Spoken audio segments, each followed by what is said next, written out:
四娘，生意太好，你悠着点接客，空房都快没了。好，房间还没好，您先等会儿啊。起来了。呀，四娘，你昨晚烧高香了？怎么这么多客人？哼，以我四娘的姿色，自然有人慕名而来。我还需要烧高香吗？哎呦，掌柜的，您哪来的自信啊？嘿嘿。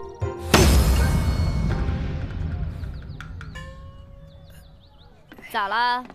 不服啊？服，老板娘，我的房。等着。哎，打听一下，今天什么日子？小哥，这事儿你都不知道啊？不知道啊。啊？看他年纪轻轻的，相貌也不错，怎么连这事都不知道啊？就是啊，你不会连燕春阁都没去过吧？没去过啊，怎么了？燕春阁头牌青云姑娘拍卖初夜权，大家从各地赶来啊，都想得一夜之欢呢。那干嘛非得住凡舍啊？住燕春阁去啊？嗨，燕春阁满房了，否则谁住这破地儿？就是。我说你俩，一个长得人模狗样，一个年纪一大把，有钱的话多做点善事儿，保重身体吧。哎呀，不好意思，只剩1间房了。哎，老板，我要，给我，想要房，先回答我一个问题：我美吗？美若天仙，艳如桃李，说的就是你呀！谁不美啊？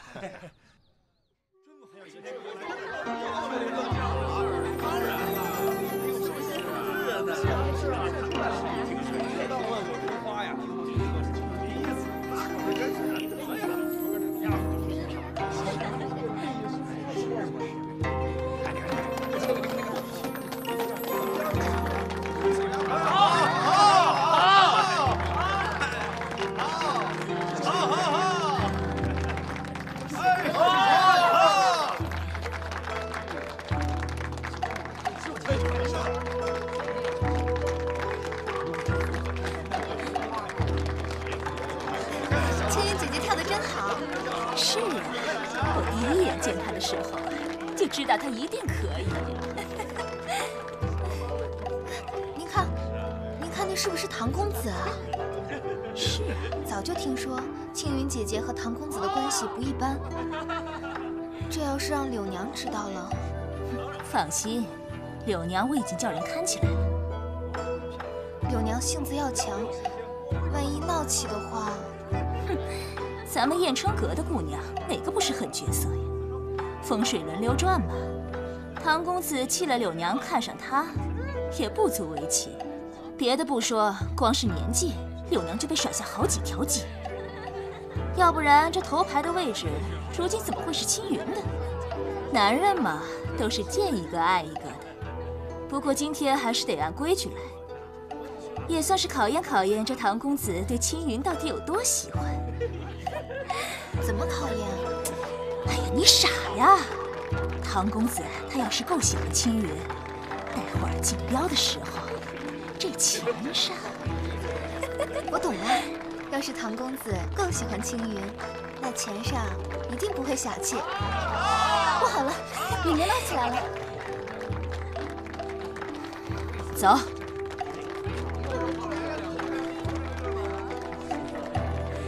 哎呀，你怎么就不明白呢？拍卖初夜呢，就意味着炫富，炫富就意味着打赏，打赏呢就意味着发财。你不想发财吗？对哦，蹲下。那来吧。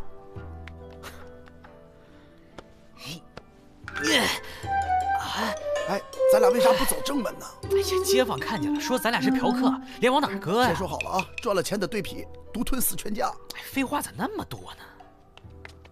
让我进去！让我进去！我看见他了，你们让我进去！柳娘，你就别再执迷不悟了。他对我是真心的，让我见他。唐公子是来看青云的，今天来的可都是贵客，有你这么给金主惹糟心事儿的吗？嗯，带走。我天，怎么还打人呢？谁？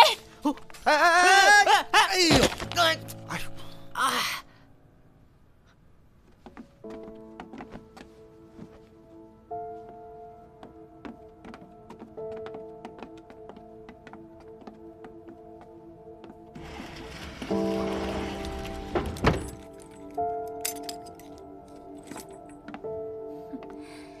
暂且让他在这儿待着吧。过了今天，让他滚。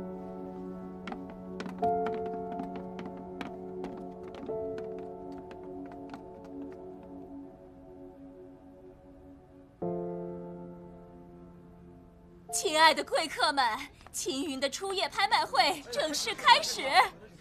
我出1000文，1000文。我出2000文，王公子出2000文，我出3000， 3000文了。刘公子真大方。5000文，5000。捐10匹，捐10匹，还有出价的吗？唐公子出价10匹券啊！20匹，100匹。唐公子券100匹，还有出价的没有？在跟本公子叫板吗？哎，算了，人家可是唐家公子。恭喜唐公子！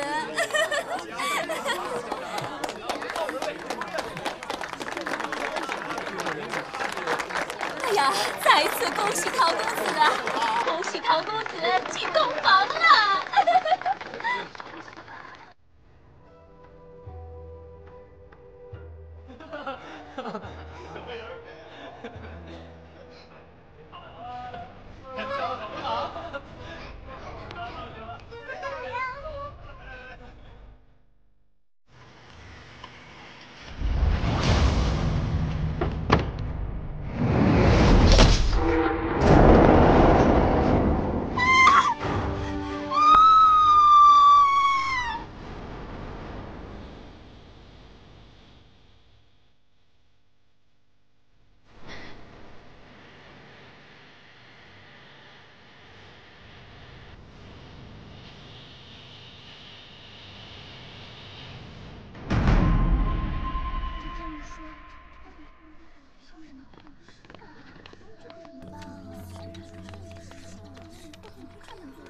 李少卿，尸体呢？在楼上。双燕，去楼上看看。这里好气派啊！李少卿，这件案子有些蹊跷。怎么蹊跷？10年之前，我们几人正在巡夜，见一名妇人宵禁后骑马上街。我们跟过去一看，那名妇人被我推荐4次。事后得知，她是铸剑师郑世杰之妻。据说，郑世杰铸成宝剑之后，忽然暴毙。在那之后，其妻女也先后死于非命。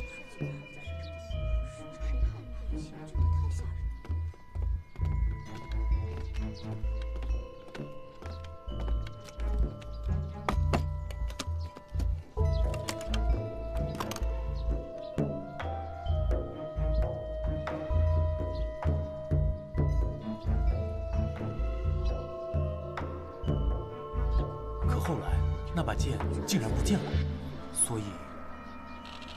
所以，你认为这可能是邪灵作怪？正是。本案的2名目击者称唐元也死于飞剑。老大，怎么样？尸体检查过了，唐公子的确是死于剑上。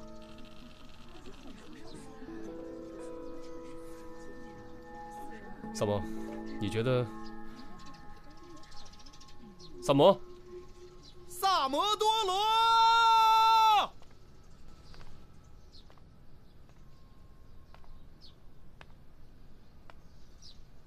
什么？柳娘跑了？我不是让你把她看好的吗？属下无能。闭嘴！此事不许声张。我看唐元8成就是他杀的，这要让外人知道，以后这生意还怎么做啊？谁？我？胆敢在此偷听？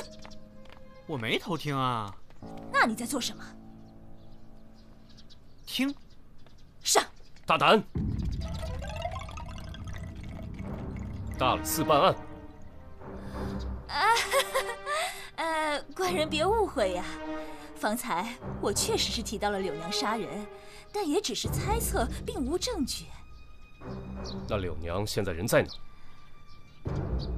跑了。找到她。是。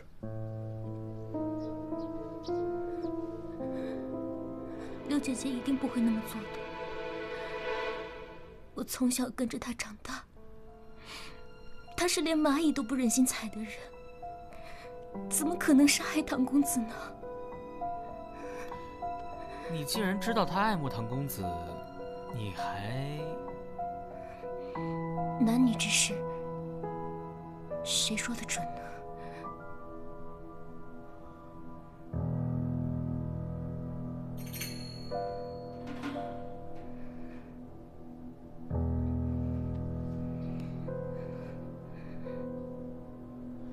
看来你还真是挺爱慕唐公子的嘛，把他的名字戴在手上。您见笑。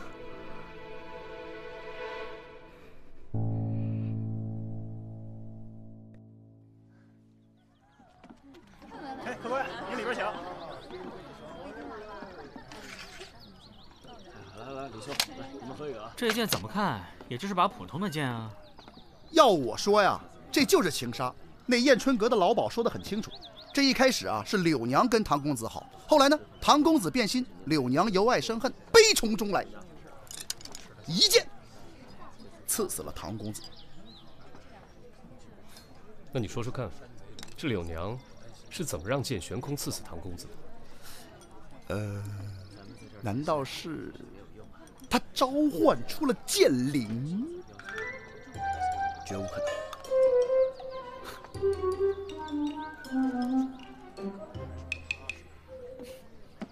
哎，干嘛去？我要再去看看青云姑娘的房间。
三毛，柳娘找到了。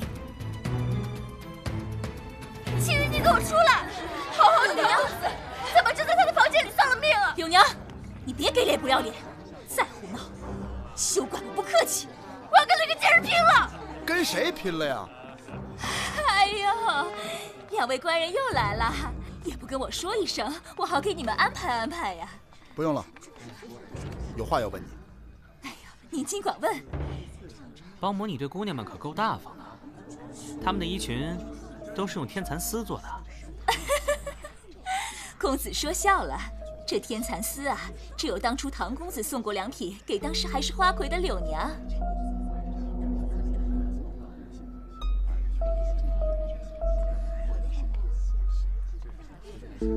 柳娘，事到如今，你还不认罪吗？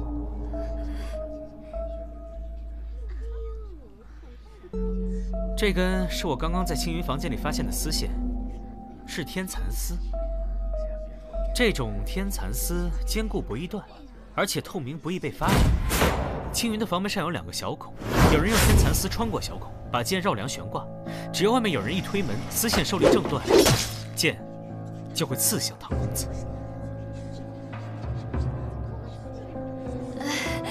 这也不能说明就是柳娘杀了人呐，这。找到了，老大。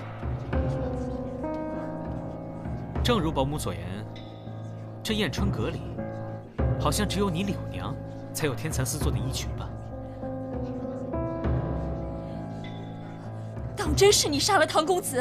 你……他说过要娶我的。你这个不知好歹的东西！你，哎呀，气死我了！跟我们走吧。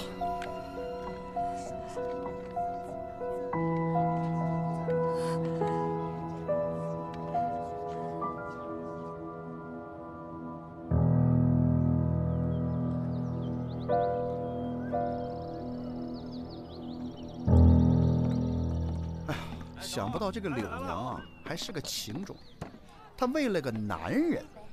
不对。怎么不对？哎，老大，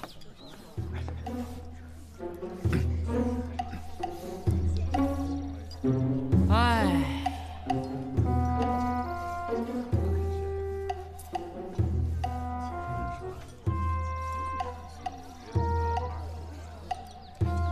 哎呀，谈钱多俗啊！哎，关于这个案子啊，我是这么看的。尽管能够用机关暗算唐公子，唐公子又不傻，他干嘛不躲呢？再说了，凶手又不在现场，怎么能确保一剑就能刺死唐公子？说下去。哎呦，这块怎么老擦不干净啊？怪了。哎，你过分了啊！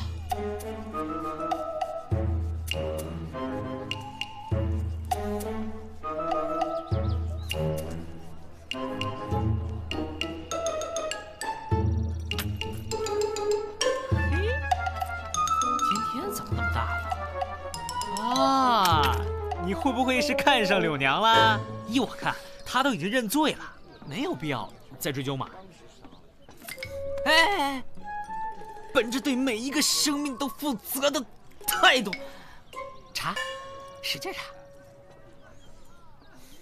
哎，对了，如果真的是柳娘做的，她为什么一定要按照10年前的方法来杀害唐公子呢？难道咱们抓错人了？我现在就回大理寺，让他们把人放了。等等，不行，现在是柳娘自己认的罪，没找到真凶前，不能轻易把她放出来。依我看嘛，我们还得先从那把剑入手。这个是你们铺子里面全部的布样了吗？啊，是。行，我再看看。哟，哎，老板啊，这家店以前是铸剑铺吧？两位官人，还是请你们离开吧。啊，我们是大理寺的，请你配合调查。哎，老板，你也别怕，我们就随便问几个问题。两位官人是不知道啊，当初我盘下这家店，是费了很大功夫啊。盘下了之后才知道，这里原来横死过一家3口人。你对那一家3口了解吗？只听说那对夫妻是有名的铸剑师，向来是乐善好施，平素也没听说得罪过谁呀。恐怕是得罪了剑灵，才遭致横祸呀。剑灵？是这个吗？哎，不是，这就是当时那把剑哦。哎，离我远点。天灵，怎么？我老王从来没做过什么亏心事啊。我再问最后一个问题：周围店铺有没有与当时这对夫妇比较相熟的？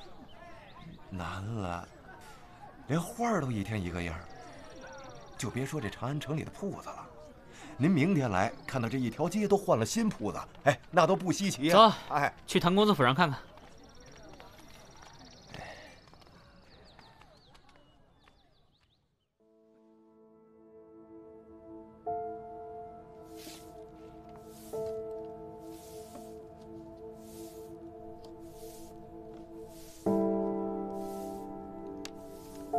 唐掌柜就这么一个儿子，丧事办得这么潦潦草草的，看来唐公子也没有多受宠嘛。是啊，一个吊唁的都没有，这人缘啊！贵客前来有失远迎啊！各位官人，请随我来，请。官人们里面请。犬子不孝，让3位官爷受累。那人已伤心过度，已多日居于寝中，还望3位多多包涵。唐掌柜，这位是萨摩多罗。哦，平时说话有点不够脑子，待会儿若有什么不妥，还请见谅。哎，谁说话不过脑子啊？啊，我也不是小气之人，但说无妨。那好吧，听说您就这么一个儿子吧？嗯，方才我看。这丧事也办得太……是草率啊！哎，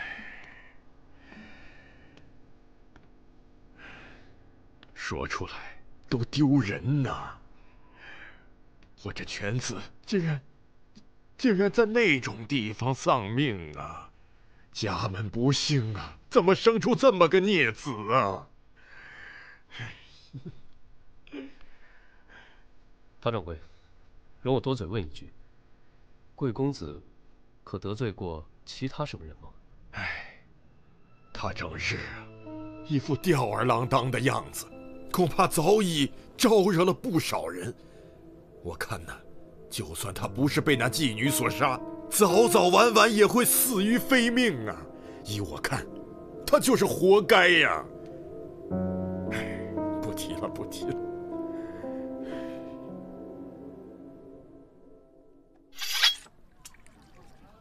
真是一把好剑，确实是好剑。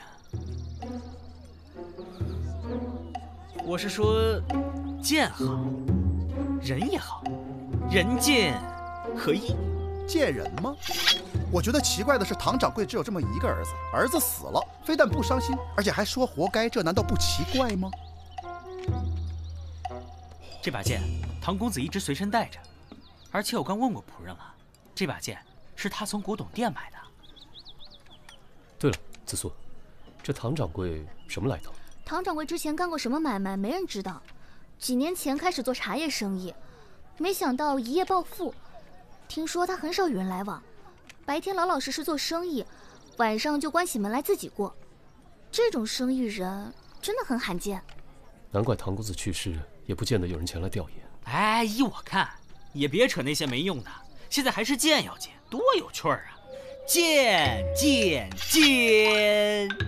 灵，还是贱人吗？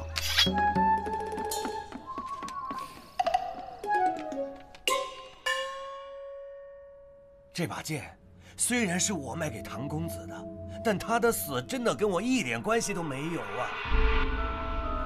老板，不是我要为难你，只是唐公子的仆人说，这把剑就是在你这儿花了大价钱买的，但这剑是10年前一件命案的凶器。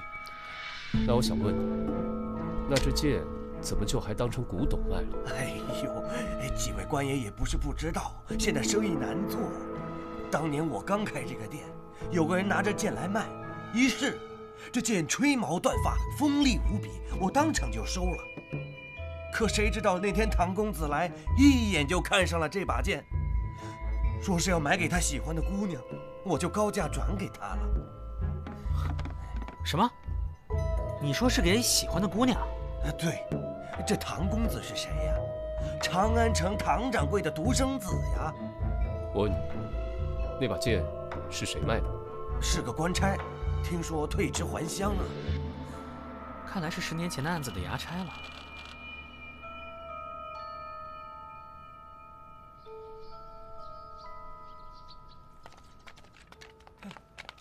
禀少卿，当年的衙差带到。官人，小的冤枉，小的冤枉！小的当时就是缺点钱，小的哪儿也不行，就是跑得快。那天我第一个赶到案发现场，但是当我到的时候，那妇人已经躺在地上了。小的一时财迷心窍，才将这剑偷偷地藏了起来。也就是说，根本没有什么剑悬空刺死那妇人之事。啊！小的该死，小的该死！当时我看见那妇人胸口插着剑，四下无人，必是鬼神。我一说剑灵杀人，大家全都慌了，吓得六神无主。我这才得空，把剑藏起来带走。原来你就是罪魁祸首，侵吞私财，散播谣言，该当何罪？官人饶命！官人饶命！饶命啊！官人，小的也是被人所惑。之前我见过那剑，有人告诉我剑里藏着剑灵，否则见了死人，我也不会往那儿想啊。我问你，告诉你说剑里有剑灵的人是谁？是铸剑师郑氏的他们家伙计，好像叫阿全。阿全？10年前，郑氏一家3口的灭门案。还请紫苏姑娘帮忙查一查，看看伙计里面有没有一个叫阿全的，他的全名是啥？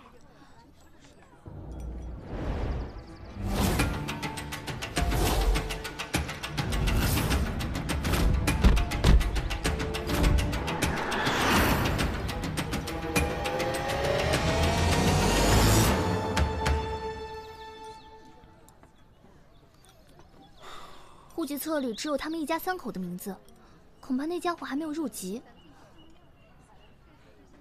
郑云婉。郑云婉是谁？是郑氏夫妇的女儿。她要是没死的话，差不多跟双叶一样大。唉，忽然觉得好闷呐。三炮，咱叫上李治去趟唐掌柜家吧。他不是说要请咱们喝好茶吗？人家只是跟你客气客气，你还真当真了？哎，我这人就是什么事都当真。哼，走着。唐掌柜，我们仨没打招呼就到贵府，给您添麻烦了啊。上次没招待好各位，这次也算是赔礼道歉啊。唐掌柜，我听人说啊，您现在也算是长安城里的大户，却鲜少与人交际，为什么？我猜，应该您是生性内敛，不善交际，对不对？看来你是很了解老夫啊。唐掌柜，您做茶叶生意，差不多也10年了吧？是啊。10年前，你是做什么的？一介农夫。哦，10年前，您可曾认识一对铸剑的郑氏夫妇？不曾认识。哦，那我一定是猜错了。您手心的粗茧，以及肩膀上的肌肉，原来是耕田所致。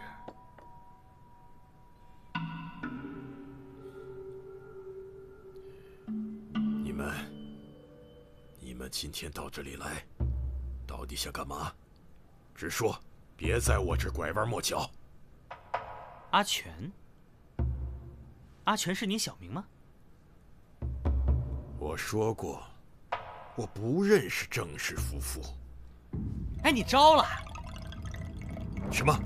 哎，我之前又没说过阿全跟郑氏夫妇相识，您又何必急着否认呢？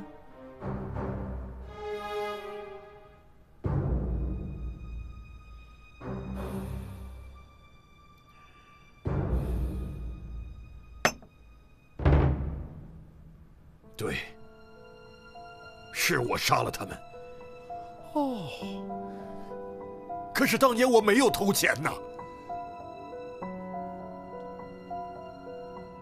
我给他们干了那么多年，就因为少10文钱，他们就怀疑到我身上。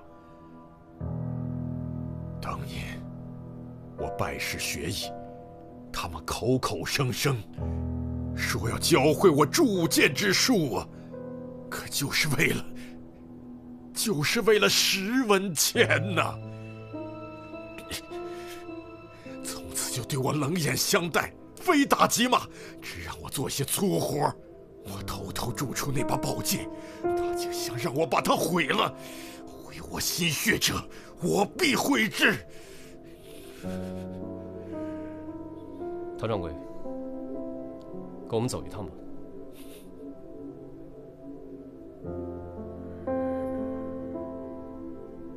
如今我的犬子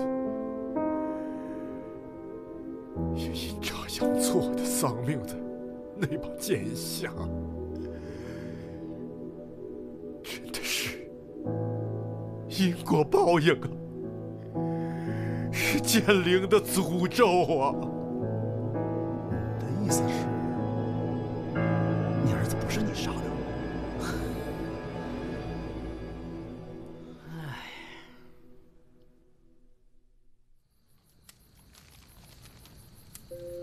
得罪啊，得罪啊！我给你烧钱了，待会儿要是见面了，你可别咬我。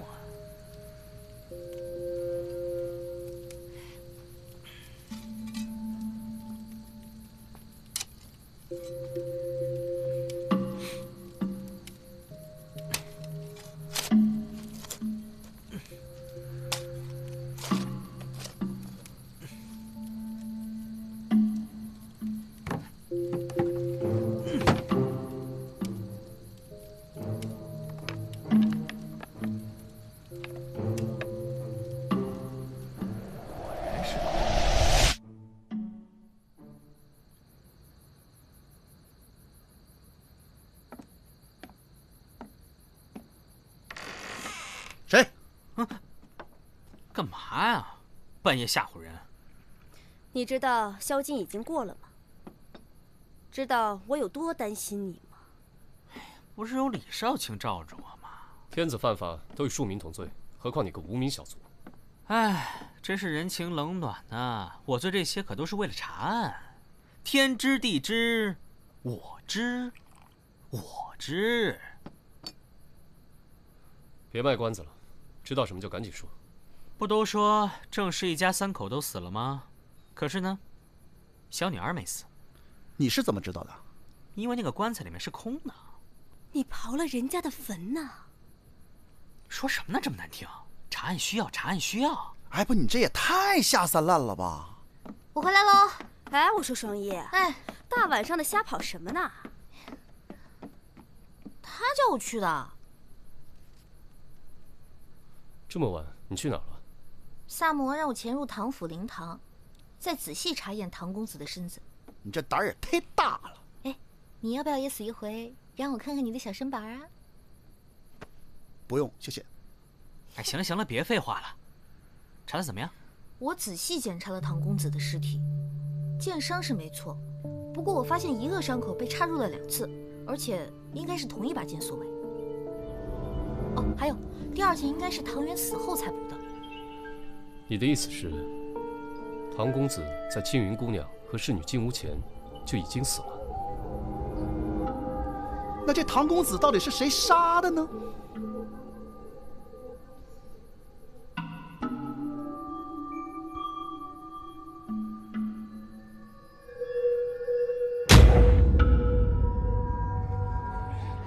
青云姑娘，杀害唐公子的凶手就是你。大理寺办案，都靠边站，谁也不许出去。靠墙。柳娘不是已经认罪了吗？再说，我有何理由要杀唐公子呢？柳娘之所以会认罪，我推测应该是她见唐公子已死，伤心欲绝，一心求死，才会替你顶罪。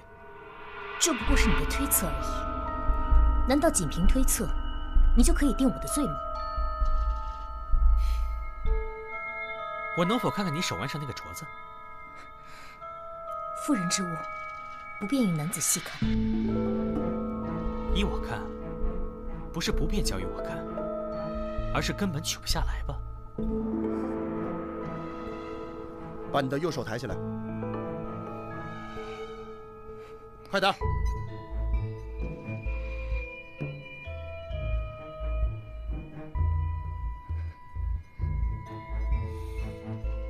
如果是后来打的镯子，镯子应该比手腕宽，就像保姆手上那个。而你这个镯子，是紧紧锁在自己手腕上的。所以我想，这镯子是你从小就佩戴着的，从未取下来过吧？你镯子上刻着的“元”字，不是唐公子唐元的名字，而是你的名字，郑元婉。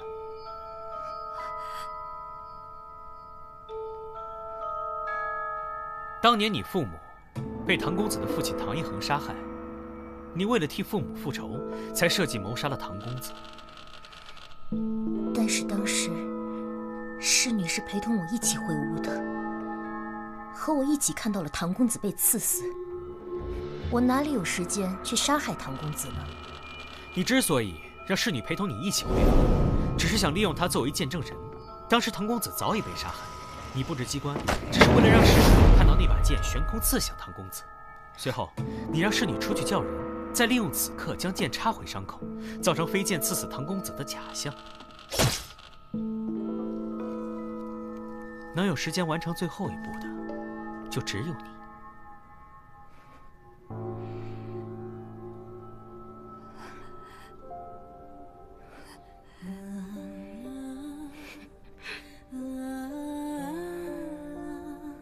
当年我爹死后，我娘知道阿全会追杀我们，就安排二姑和姑父当着阿全的面，假装把我埋了。造的什么孽呀！行了，快埋吧，他在后面看着呢。畜生！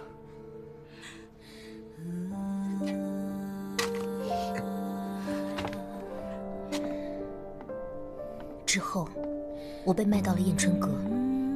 从那以后，替爹娘报仇，支撑着我活到了今天。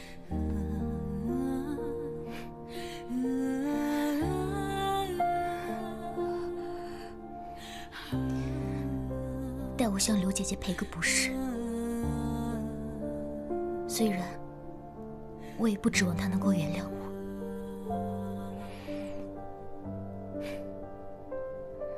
院子里的花，以后还得拜托她照顾。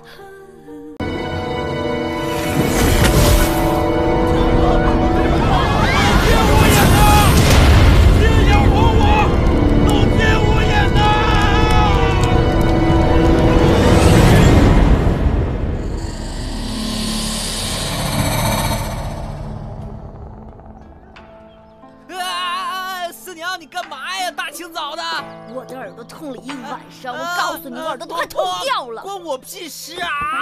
赔给我的炼制耳环，你看都红了，疼得要命。没那么夸张吧？不就是红了一点吗？哎，你昨天晚上肯定是揪了一晚上，不红才怪呢。啊！疼啊！还知道疼啊！好，我知错了，我知错了，我给你买副真的还不行吗？你每次都这样说。啊！哼！下手那么狠。你是不是被我骗怕了？这次产生幻觉了？滚！我告诉你，这次要是不给我弄副真的，我弄死你！举秀才，不知书，查笑脸，不别居，谈素清白，说如泥。高策良将，切如鸡。现在乞丐也这么有文化。再来一遍啊！逃犯不容易啊，老子破案赚钱去。死者在东市街头被发现，四肢挛缩呈斗拳状，应该是火烧致死。但是他的衣服又是完好的。死者名叫彭康，3年前秀才科录的第2名。听说当年他的文章颇受好评。死亡时间推测是昨晚亥时左右，尸体没有任何外伤，还是跟我一开始判断的一样，火烧致死。太奇怪了。是啊，我问过了，案发现场昨天没有火灾啊。那里是不是案发现场还不一定呢。你是说，他可能是在别处烧死，再被运过来的？三炮，调查一下昨晚整个长安城，看一下哪里有火灾。得嘞。哦，对了，老大，我朋友说那彭康啊，可不是什么正经秀才啊。什么意思？这个彭康在坊间是出了名的不务正业，靠写风月之诗赚钱。他早年才华横溢，考上了秀才是不假，可他来到长安城没多久，便沉迷于花花世界，夜夜笙歌。他可是玉琼楼的常客，连头牌林基对他都青眼有加。还有这么丰富的背景啊！那我们去趟玉琼楼看看，查完后反射箭。大理寺办案，去把林基给我叫出来。官人莫急，我这就去叫。灵儿，灵儿，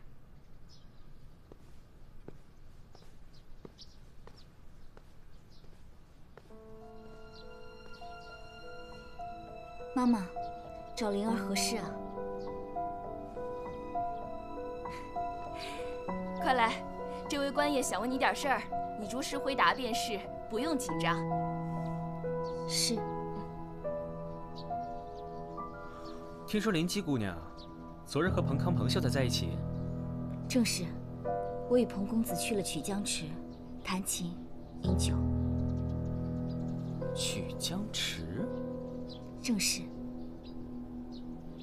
在那之后呢？之后就各自回家了。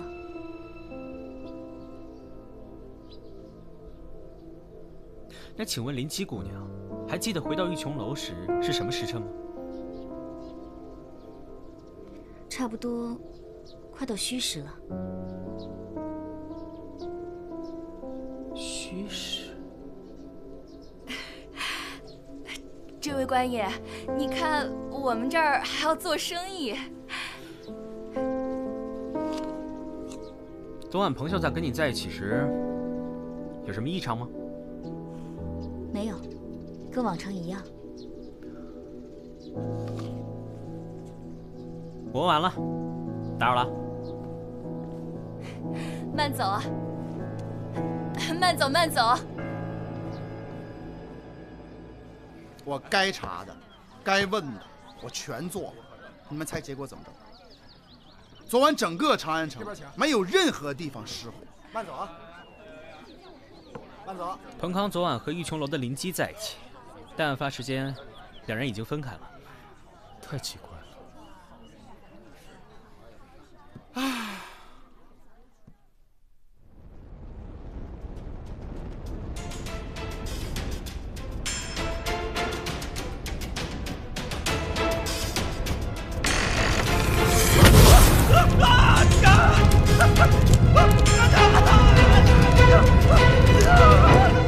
死者名叫刘知杰，尸体被发现的地方就在死者家附近。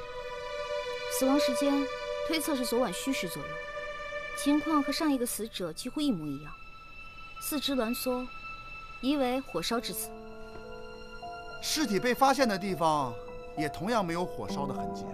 这两个案子一定有联系。这人是干嘛的？死者曾因虎口救父而被举为孝廉，被视为大孝子。他的大腿处有一处明显的旧伤，看样子应该是猛兽所致。哎，不是，这个坊间传闻，此人被举为孝廉以后，把他的老父亲抛在家乡不管不顾，只身来到长安城了。我怎么不知道？你不知道，难道不是最正常的吗？还有什么关于他的传言吗？比如有没有仇家？没有听过什么仇家可以到取他性命的地步啊。这两人之间一定还有什么联系。哎，这都去过玉琼楼，这算关系吗？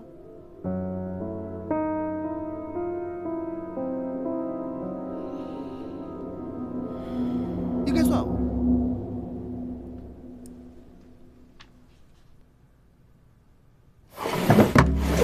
林姬姑娘，请如实回答，昨晚你和刘知杰几时在何地做过什么？刘公子，昨日我和刘公子就在玉琼楼共进晚餐，大概是有事。可有人证？玉琼楼所有人都是人证。那你整晚都没有离开玉琼楼吗？是。刘公子昨日晚上吃了饭后就说要走，我还问他这么着急是有什么事，他只说临时有事要去一趟李尚书府上。他是何时离开的？大概是戌时。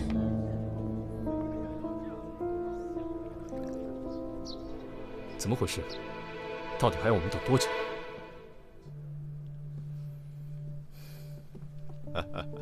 公务缠身，李少卿切勿见怪啊！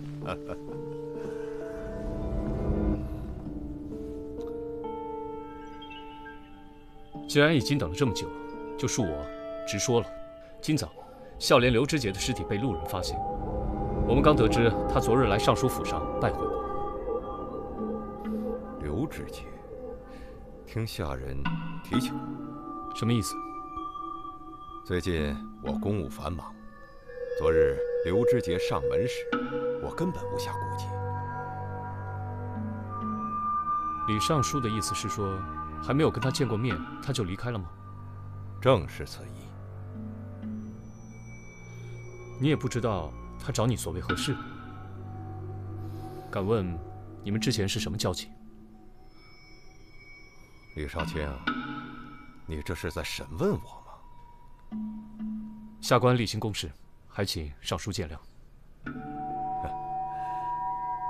想来我府上拜会的人多如牛毛，难道每一个我都需要认识吗？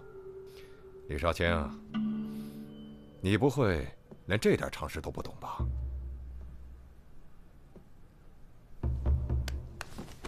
唉，李尚书莫生气，我已经吃好了，走吧。关于昨日刘知杰来府上一事，如果你还有想问的，可以问我的下人赛薇。恕不奉陪。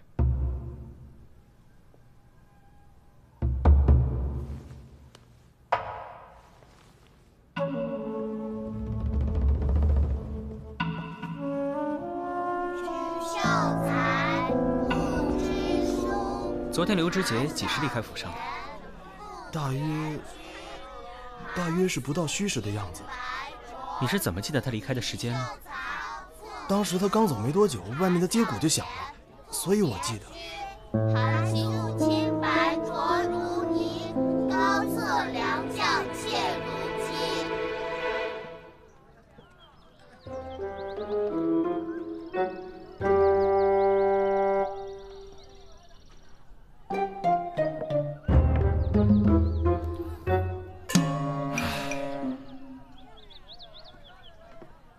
都在啊。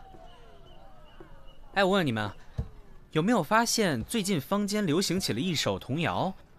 举秀才不知书，察孝廉赋别居，韩素清白浊如泥，高策良将切如鸡。我刚才好像也在街上听到过。举秀才，察孝廉，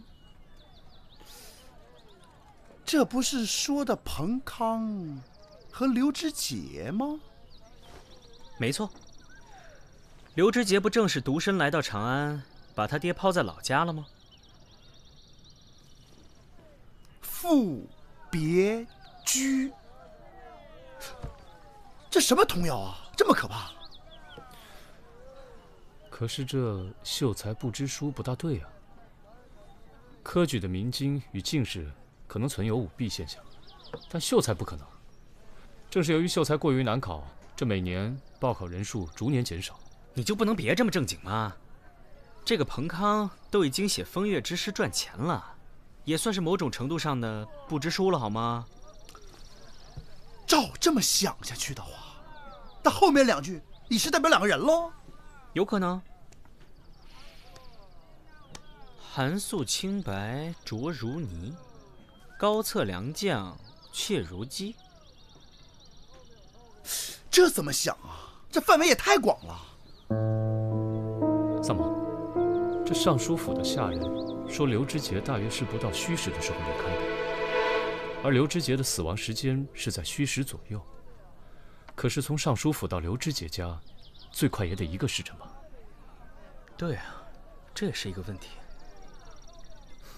明天再去一趟尚书府。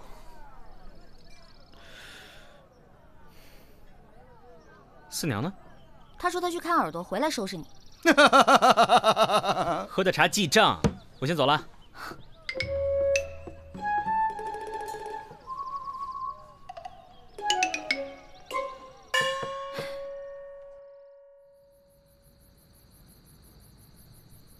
哎呦，你可回来了！他们人呢？他们都走了，只有我这么好，还在等你。那你怎么不跟他们一起走啊？哎呀，我舍不得啊。怎么样？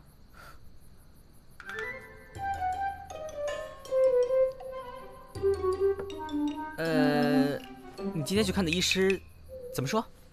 别提了，我要被他气死了。怎么了？我就跟他说我耳朵疼，我疼了一晚上，又红又肿。我问他我耳朵是不是有什么问题，他就瞄了一眼，说我耳朵没事儿，然后直接问我最近有没有吃什么蕈类。我当然是没有啊，我上哪儿去吃什么蕈类啊？他就说我耳朵可能没事儿，我人可能中毒了。那最后他怎么解决呢？他让我观察观察。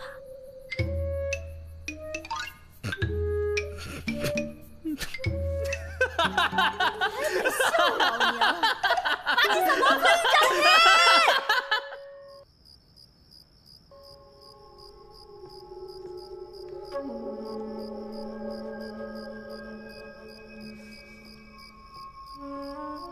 赛薇，赛薇，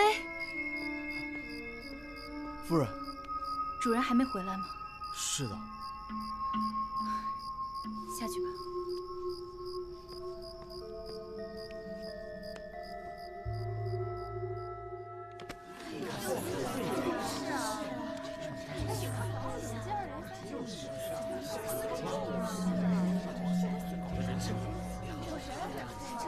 李慧？啥？不，这什么情况？初步看来，和之前2具尸体的死因是一样的。这我也看出来了，说点别的。别的没有。怎么又死了？一个秀才，一个孝廉，一个尚书，这不正是那首童谣吗？举秀才不知书那首童谣。是啊，查孝廉，赋别居，寒素清白浊如泥，这不就是在说贪官李慧吗？你小心点说话，不怕掉脑袋啊！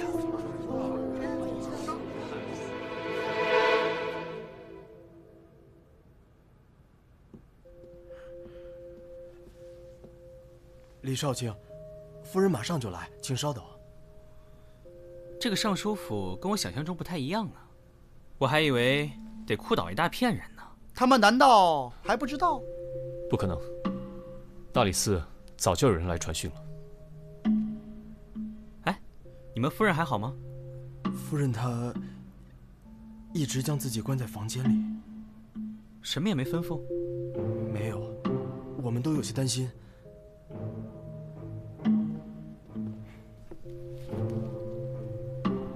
李少卿，让你们久等了。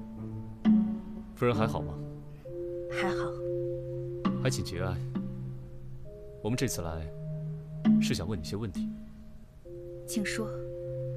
昨夜，李尚书不在府上吗？没有，昨夜主人彻夜未归。可知道他去了哪里？我家主人最近公务缠身，有时也会直接留宿在宫中，所以我并没有每天问他会去哪里。那夫人可认识刘知节和彭康这2人？不认识。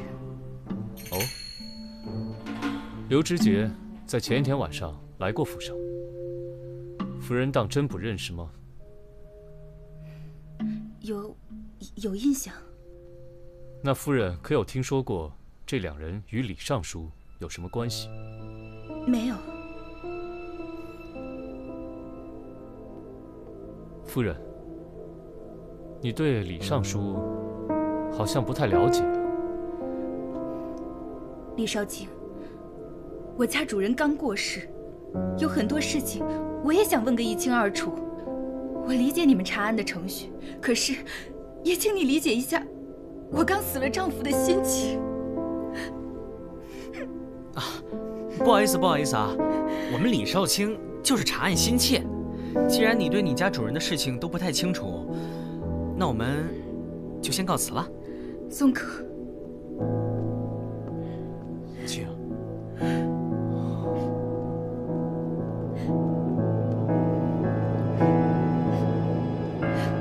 你今天这样问，什么都不可能问得出来。什么意思？什么意思？难道你看不出来吗？那位夫人就是不想与你多言。你的意思是，她故意隐瞒我？谁？出来！官人息怒，官人息怒。偷听我谈话，有何居心？官人，小人有话要说，请各位官人借一步说话。说吧。刘知节刘公子来我们府上那一天，其实是发生了一件非常奇怪的事儿。主人特别交代大家绝对不能跟外人提及此事，可是没想到，却连主人都离奇的死亡了。说吧，发生什么了？刘公子来我们府上那天，其实是跟我家主人起了些争执，但具体是什么事情，大家都不知道。后来，刘公子愤而离去，可没想到，他刚要出门，就惊叫着退了回来。可他身上根本没着火，不停折腾，不一会儿就没气儿了。刘知节是死在你们府上的？是，但我们都不知道他为什么突然就死了。他死前嘴里一直喊着着火了。对呀，可是哪来的火呀？他就像被什么东西附身了一样。尚书夫人也知道。是啊。那昨天晚上李尚书去了什么地方，你知道吗？他去了玉琼楼。玉琼楼？主人其实不常去这些地方。你们下人私底下还讨论来着。昨晚上是玉琼楼的头牌林姑娘最后一次亮相，听说玉琼楼里是人山人海的。你还有什么要说的？小的知道的就这些。行了，走吧。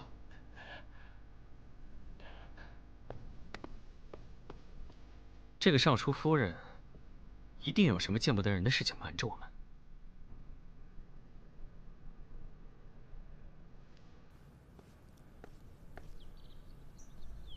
林七姑娘，请跟我们去一趟大理寺。得罪了。我为什么要跟你们去大理寺？是有什么证据证明我做过什么吗？接连死去的彭康、刘知节、李慧，都在案发当晚见过你。现在，你还敢说跟你无关吗？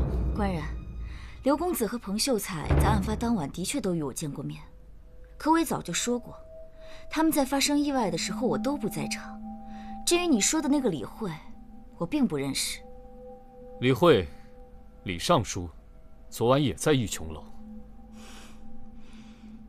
昨晚是我最后一次演出，前来捧场的客人不计其数。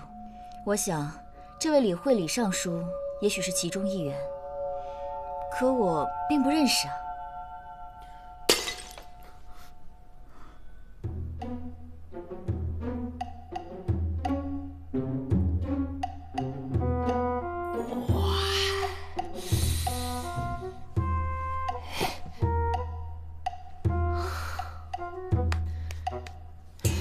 大胆！你是什么人？竟敢擅自闯入林七姑娘的房间！萨摩，你怎么在这儿？那个，哎呀，我今天心情有点抑郁，所以我就在这个园子里瞎逛。哎，这个时候我就闻到一股特别奇特的花香。哦，原来你们俩是一伙的呀！啊，对，一伙儿的。你怎么回事？对不起啊，林七姑娘，我不小心打翻了你的花盆。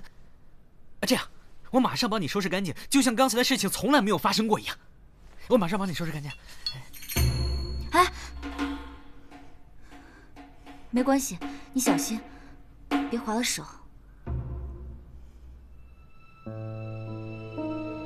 小小，打扫一下。是。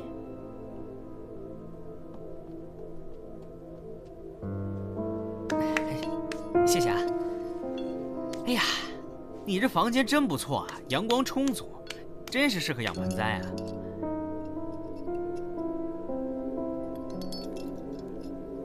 官人，萨摩，该走了。好，走。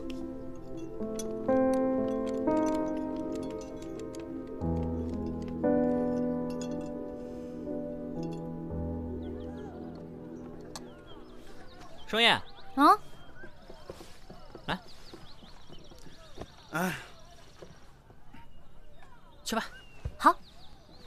哎，你让双叶干嘛去？饭都不让人吃。干嘛神神秘秘的？到时候你们就知道了。好饿呀！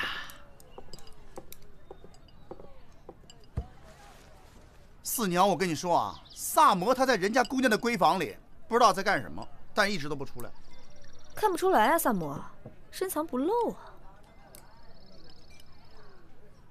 哎，你们案子查得怎么样？本以为最有嫌疑的是林基，但他的确有不在场证明。最后一个李慧，似乎跟他没什么关系。并不是所有的杀人手段都需要凶手在场的，李少卿。你想到什么了？暂时还没有。还有一件事我想不明白，刘知节是在李尚书府上突然死去的。突然死了？这个尚书府下人跟我们说，这个刘知节死的时候啊，一直喊什么着火了，着火了，结果后来真的像被火烧过一样就咽气儿了。你说吓不吓人啊？这是幻觉吧？干嘛？萨摩？没事。我想到了个东西，你们继续。你们说啊，这个李尚书真的是韩素清白浊如泥吗？他可贪了。我怎么不知道？正常，正常。根据这个凶手一晚杀一人的惯例，那今晚肯定就是高策良将妾如姬这个人了。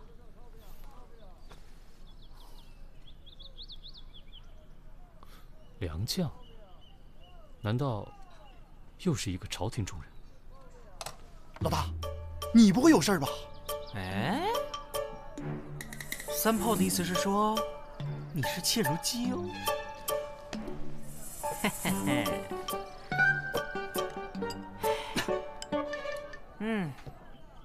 子苏不在，还真是麻烦。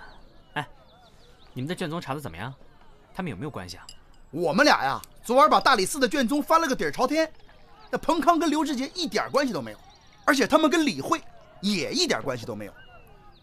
如果他们过去真有什么不可告人的秘密，李尚书绝对有能力销毁案底。三炮，你去通知子苏，我有事找他。好好好。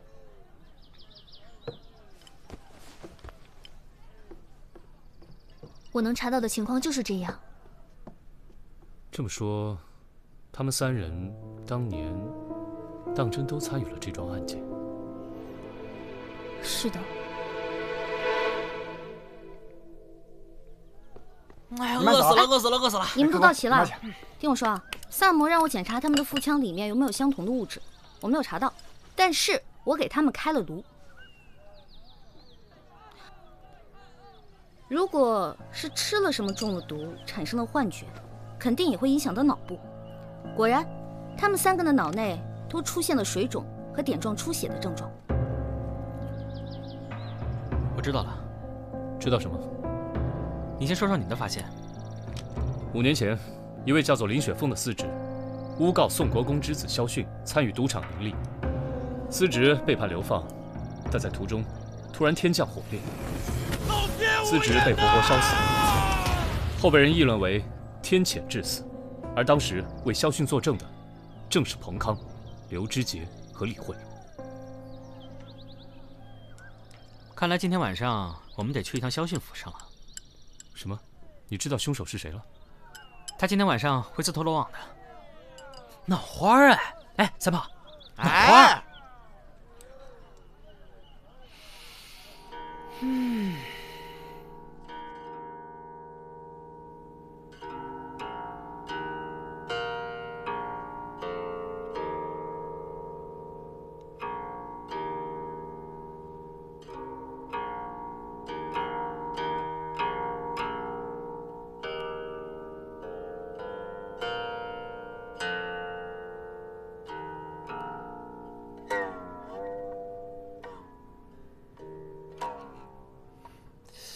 真是赏心悦目啊！萧某知道灵姬姑娘已是自由身，却还能答应萧某的邀约，真是萧某上辈子修来的福分啊！萧公子过奖了，今日之约是早就说好了的，灵儿不会忘记。公子，可以开饭了。上菜。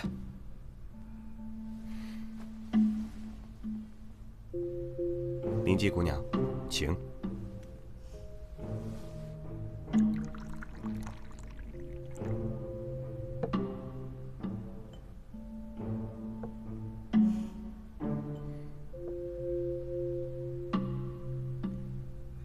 让开！哎，李少卿，您不能进去。外面怎么回事？好像是有人闯进来了。谁这么大胆，敢闯国公府？哎，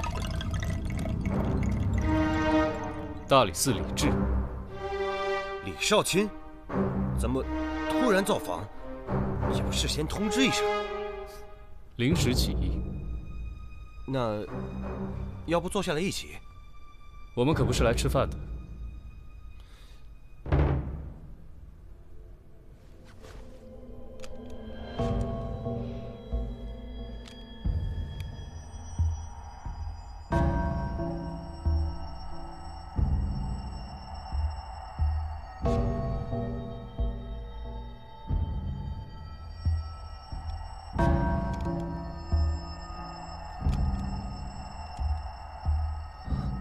老大，银针变黑。萧公子，你可要感谢我们了。这就有毒？你要杀我？我与你无冤无仇，你为什么要这么做？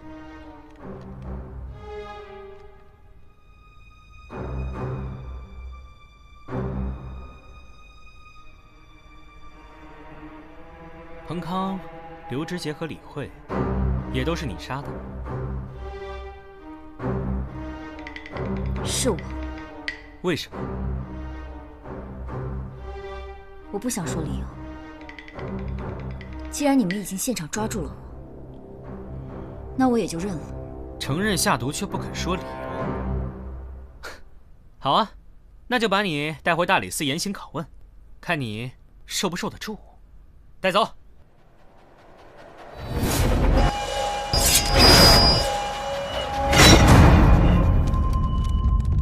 血呀，血呀！我流血了，主人，血呀，血了！叫大夫，叫大夫！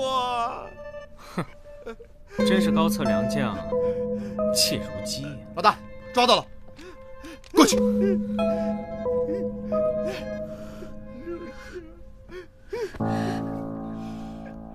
高轩，你怎么这么傻啊？我怎能让你替我认罪？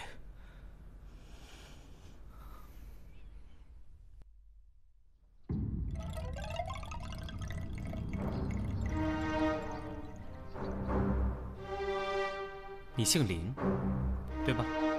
姓林，名高轩。童谣是你散播的，对吗？你是通过童谣知道的第4个人是萧训？不是，童谣只是为了增强天谴之死的效果吧。我们之所以知道第4个人是萧训，是因为我们已经查到了5年前关于林雪峰的案子，而且李慧昨天晚上去玉琼楼也根本不是去看林姬姑娘最后的演出的，她是去找萧训的。李慧应该是看见彭康和刘知节接连死去，所以她怀疑是萧训要为当年的事情杀人灭口，她就找到他想问个清楚。你知道萧训对林姬倾慕已久，自然不会错过最后这次演出。李尚书寻人心切，才来到玉琼楼，刚好为你提供了下手的机会吧。你是怎么知道酒里有毒？我不知道。哦，你是说银针变黑啊？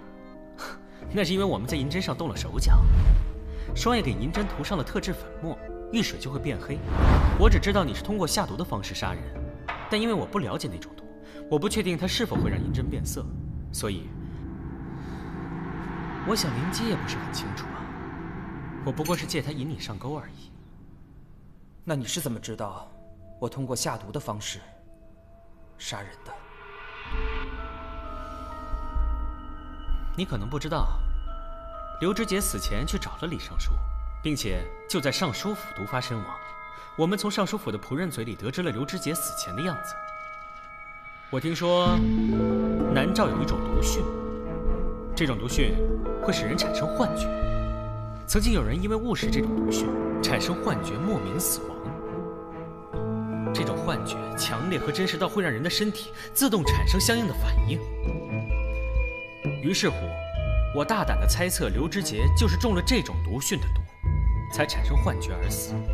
因为只有产生幻觉，才会使他的大脑受损。果然，他们3个的脑内出现了水肿和点状出血的症状。也就是说，彭康、刘知节和李慧，他们都在死前产生了被火烧的幻觉，才会出现四肢挛缩成斗拳状，衣服却保存完好，身边也没有着火痕迹的情况。你们因为听说了这种毒蕈，就确认我是凶手。你们大理寺判案，依然是那么异想天开啊！当然不是，我在林姬房间里发现了几盆长势喜人的植物。我马上帮你收拾干净。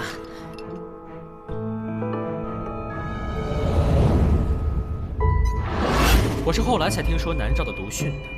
想要在长安种植南诏的毒蕈，想必也必须用南诏特有的红土吧？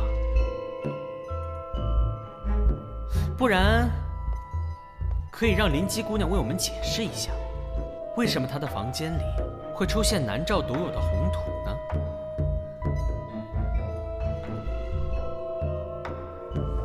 知道了杀人手法，也锁定了嫌疑人，林姬的确有很大的嫌疑。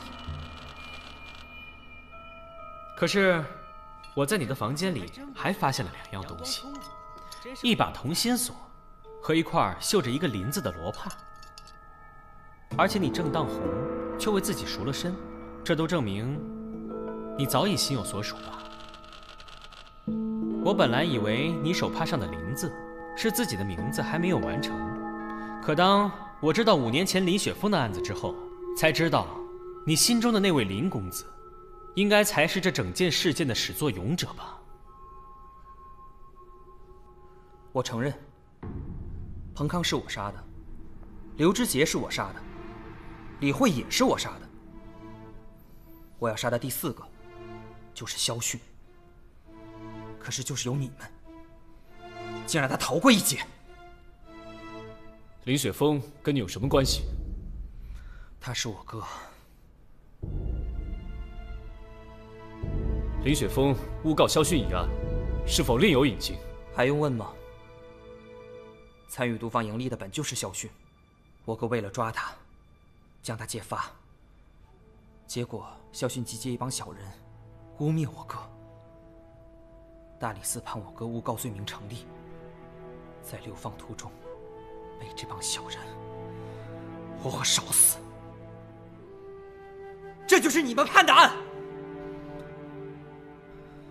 我哥是我们林家衰落多年后第一个进入大理寺的人，当时家中所有人都视他为林家东山再起的希望。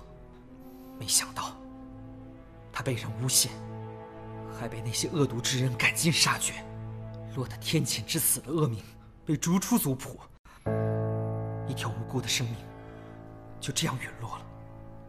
我当然有理由为我哥报仇。这些人是对是错，自有律法定夺。若都像你一样替天行道，那这世上还有没有王法？你还好意思跟我谈王法？就是因为你所谓的王法，我的哥哥无辜死去，我的父亲因此郁郁寡欢而病逝。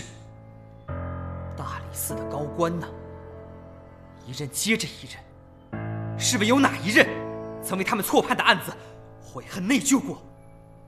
说到底，拍下惊堂木的是你们，只要错判一个，你们就是刽子手。你们若真的做到秉公执法，世上还会有冤魂吗？既然律法如此无用，何不让我亲自审判这些罪孽深重的人？我认罪，但我没错。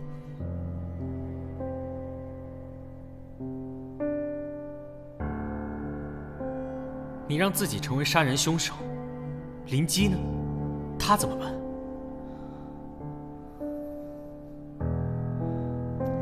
林姬自始至终都不知道我哥的事情，她只想好好跟我过日子。我唯一对不起的，就是她。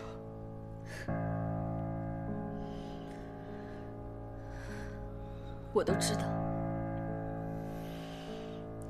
知道你杀了人，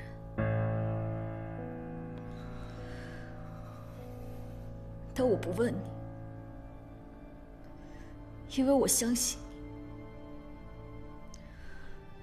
铤而走险做这些事，一定有你的理由，所以我选择替你隐瞒。所以，我也算有罪吗？林姬，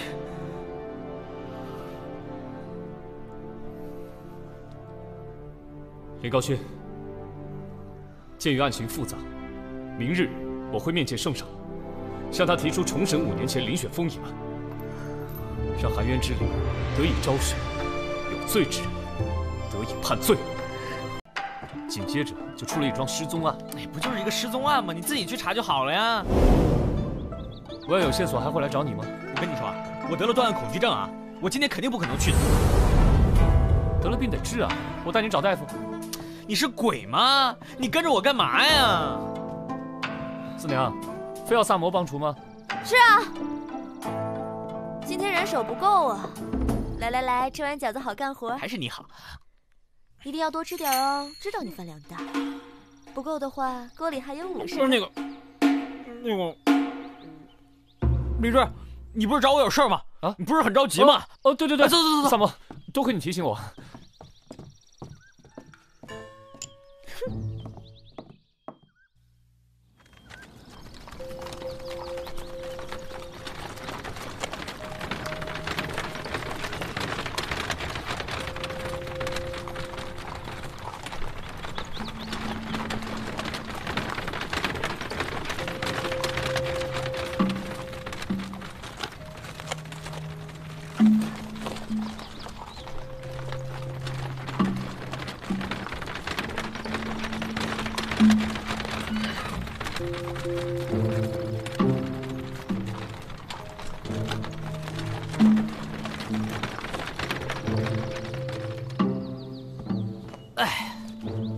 哎，李志，这贺家村什么来头啊？能让你这么上心啊？贺家村中有个规模不小的染坊，长安城里达官贵人的各种服装用料都出自这里。哎，这位姑娘，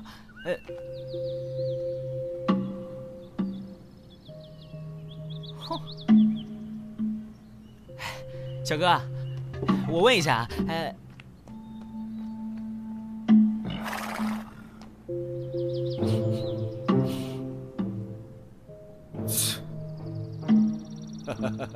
李少卿，里面请。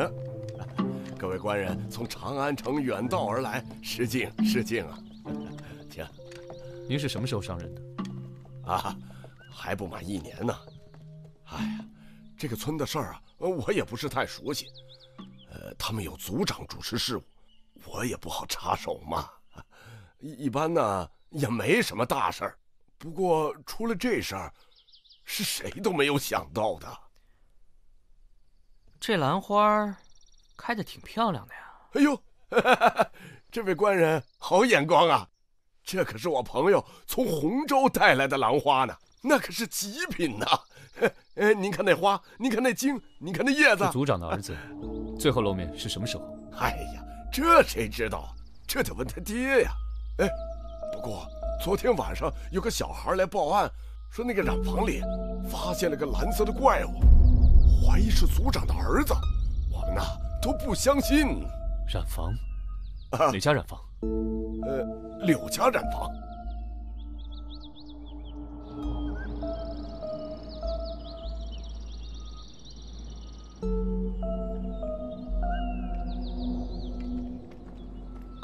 这地呀，原来是柳家的染坊，阴得很呐。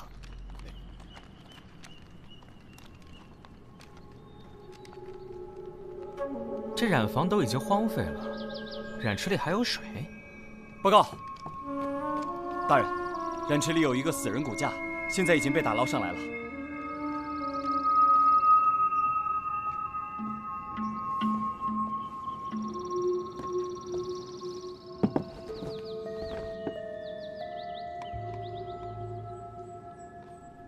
怎么没有头啊？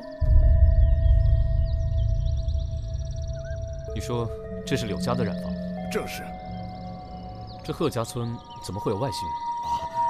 这柳家是后来搬进来的，不过能干得很，开了间小染坊，弄得红红火火的。只是没想到现在沦落到这步田地呀。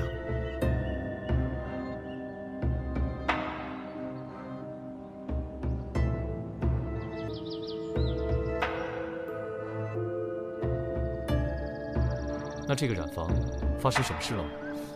这个，具体细节就要问贺族长了。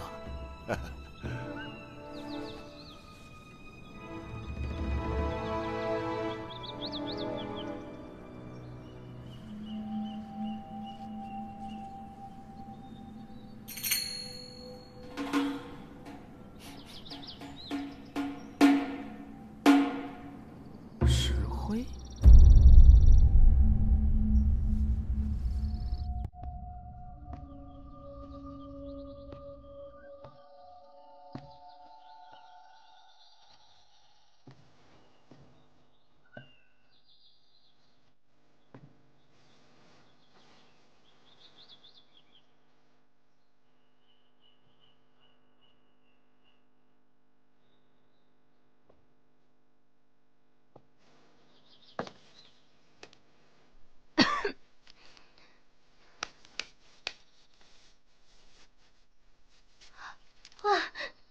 好看。三五，你看，应该是染房的女主人吧？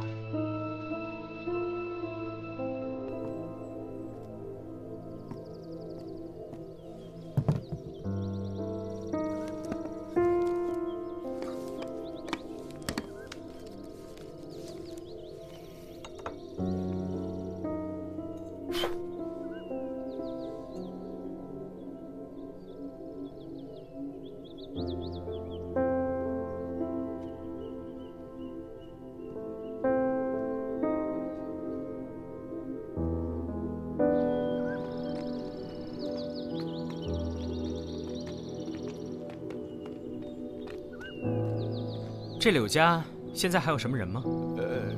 这个我也不太清楚，这都是我来贺家村之前的事了。而且呢，这个柳家染坊已经停业很久了，附近的人呢都不敢靠近这儿，大家都说这里太晦气了。哎，你觉得那骨架子会是族长的儿子吗？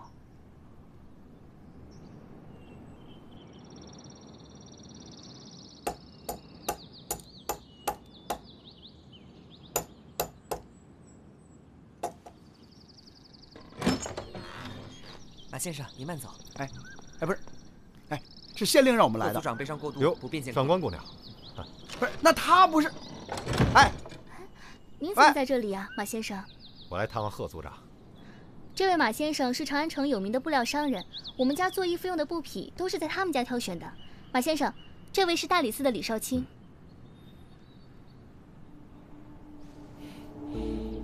萨摩多罗。马先生怎么会出现在族长家里？这些年来，我都是以卖贺家村的布匹为生，和族长交情甚好。出了这么大的事情，总该过来看看吧。哦，此案交由大理寺负责，必然会查个水落石出。有劳李少卿了。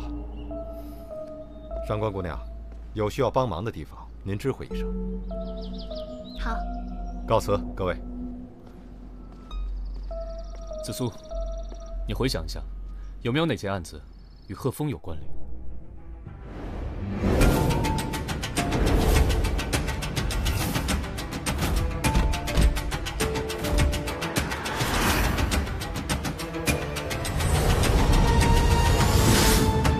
我查到贺峰的仆人曾因调戏妇女而入狱，后来死在了牢里。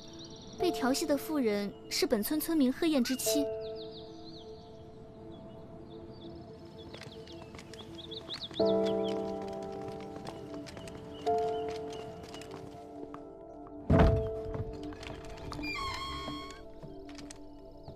请问，贺燕是哪位？你们是？我们是长安城来的，奉命调查贺峰的失踪案。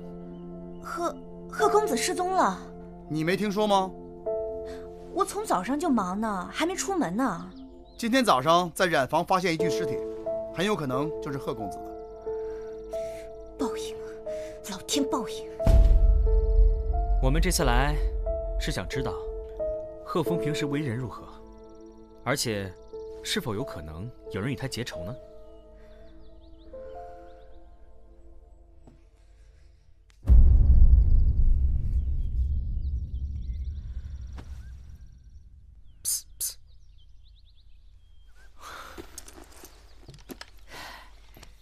小意思。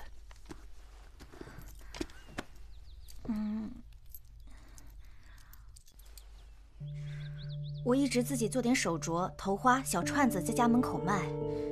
那次贺公子喝了酒，就来说些轻薄的话，还动手，我男人就打了上去。我拦着他呢，根本拦不住啊！贺公子谁敢打呀？他叫了几个人来，还拿着棒子，就把他。原来动手动脚的是那个贺公子，他那仆人死得可真冤啊！你们没想过上报官府吗？我们还要在贺家村扎根呀。在这片地上，族长就是老天爷，我们能说什么？钱倒是补给我们一些，我们要是再往上告，1分钱都拿不着。唉，他得治病啊。这太没有王法了！这长安城外还有这样的地方？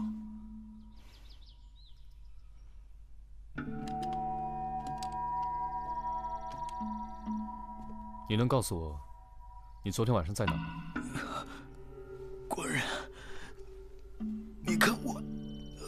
你别问了，不可能是他。你怎么知道他不是装的？你看见他露在被子外面的脚趾了吗？那种萎缩的状态，只有长期卧床的人才会有。哦，对了，我还有一个问题想请教：村西头那个废弃的染房，到底发生了什么事啊？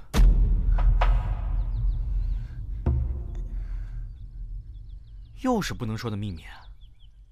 不是，我们给钱。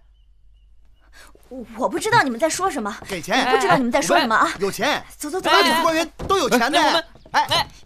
我官人，我们还要命呢。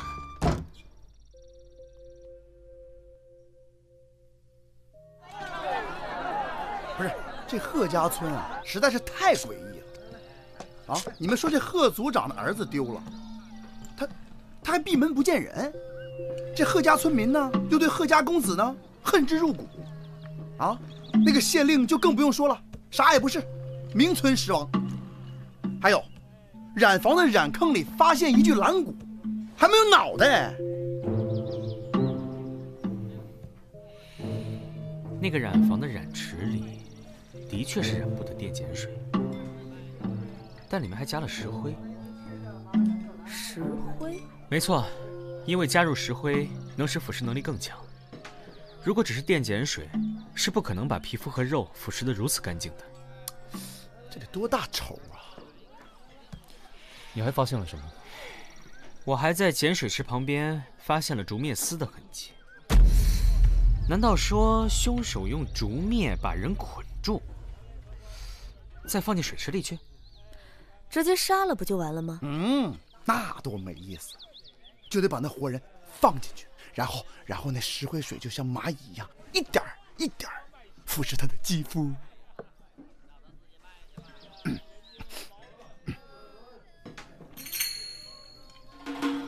竹篾，水池，你们有没有听说过浸猪笼？啊？这不是处置奸夫淫妇的刑法吗？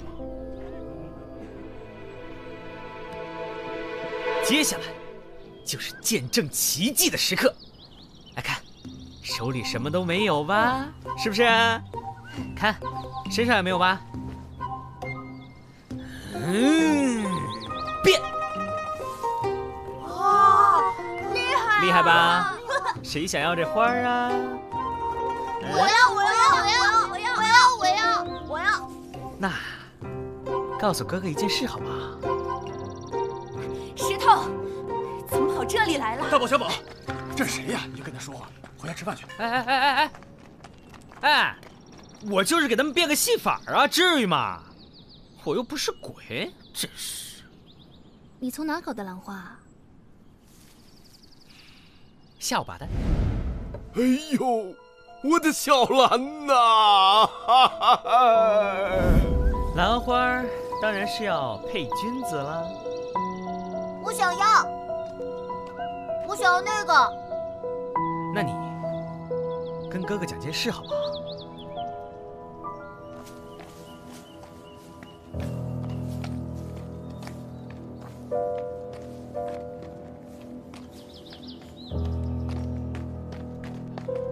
二位就是长安城里来的官员吧？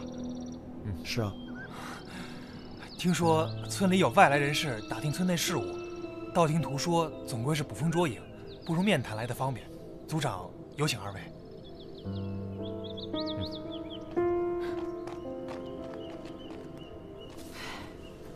小兄弟，你知道这有个染房吗？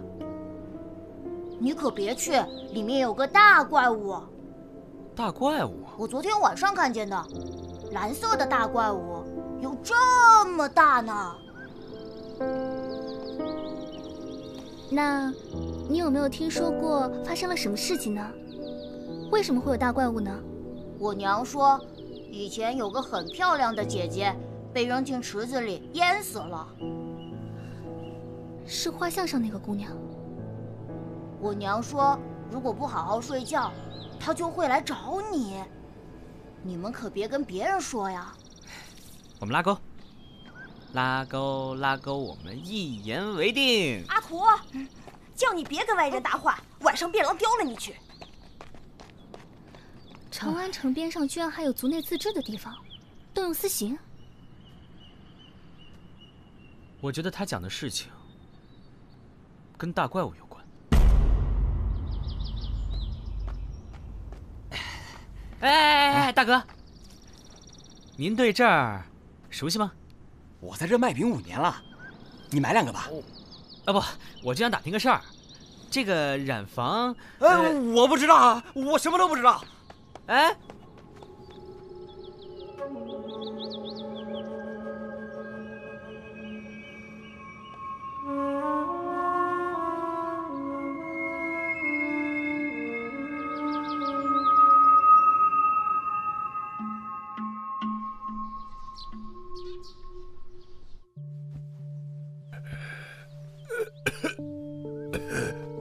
官人，请坐。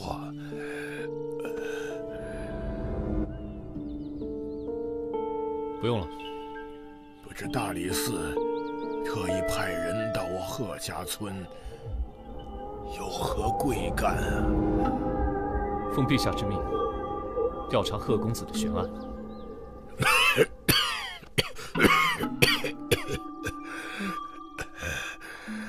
我实在是想不出，究竟是谁对我儿子下此毒手。除非真的是他回来报仇了。你说的是谁？他们没有告诉你吗？也对，他们怎么说得出呢？其实，那柳如真被进了猪笼，明明是全村人一起通过的判决呀。要说有罪，都有罪呀。这是我这一辈子做的最大的恶事了。柳如真当时犯了何罪？哎呀，我就不该让那柳家留在村子里呀。那个柳如兰打瞎了我儿的左眼，要判刑。他姐姐柳如真想救他妹妹，他竟然脱了衣服来勾引我。哎，你说该不该罚呀？啊，该罚，可也罪不该死啊！哎，不守妇道之人应该如何处置？这是村里历来的规矩，我也没办法呀。那他妹妹现在在哪儿？自从他姐出了事儿，他就消失了，没人知道他去了哪里。哎呀，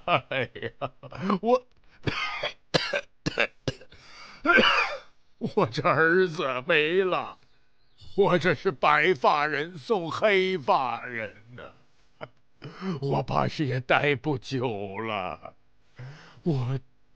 我家的香火到此断绝了。哎呀，哎呀！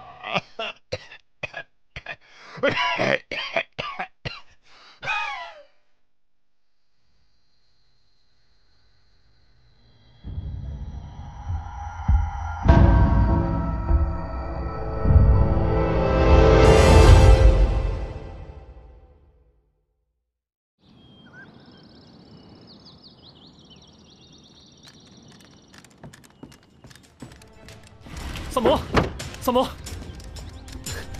萨摩！哎，萨摩，快跟我走！什么事儿这么着急？贺族长死了！啊，走，走。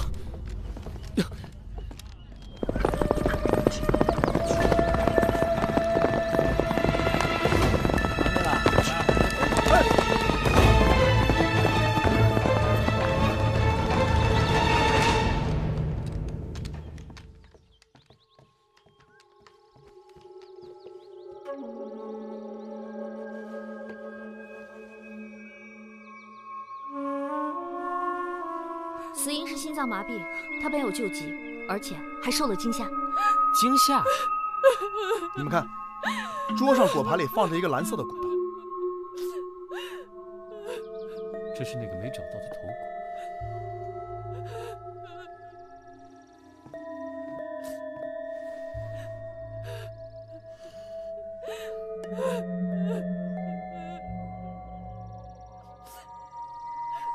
这头骨左眼眶有处受伤的痕迹，应该是贺峰的。他不会是被一个头骨吓死的吧？心中有愧，心里才会有鬼。我就说烧了那个染坊，烧死那个姓刘的女鬼，从此我们贺家村就太平了。郎君啊，都是那个女鬼害的呀！一派胡言。那你倒是说说看，为什么我家郎君病了这么久，偏偏在这个姓刘的忌日这一天就死了呢？为什么？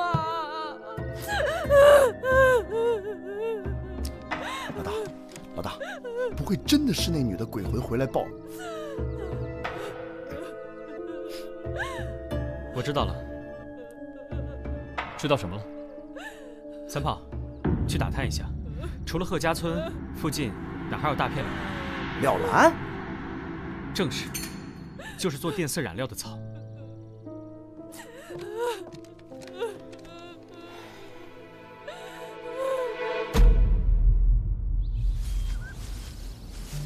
在西山洼里发现一片了兰。这贺家染布用的肯定是自己种植的了兰，凶手必然不会冒险采摘。也就是说，这附近哪里有了兰，哪里就是凶手可能出没的地方。住在村里多好啊，大隐隐于市嘛。不可能住在村里，会被发现的。被发现？发现啥？等发现了你就知道了。跟没说一样。哎，看见了。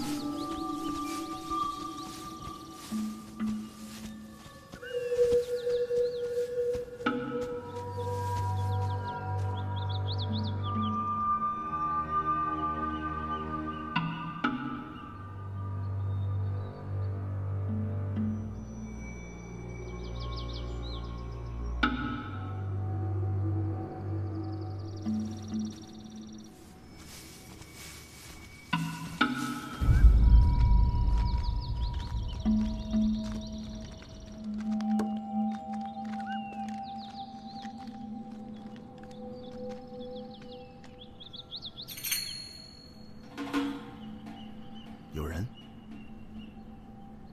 应该就是他。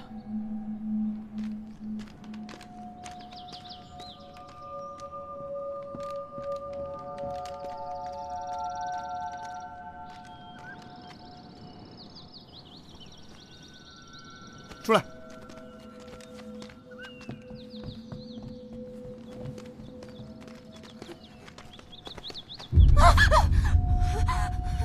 柳如兰，果然是你！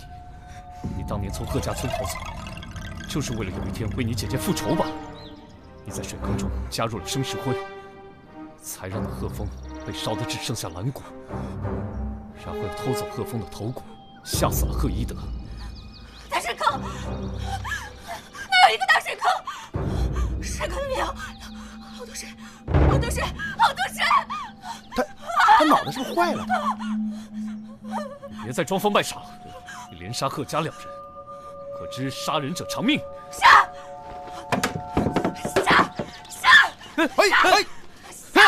我告诉你，哎，三宝，给我拿下！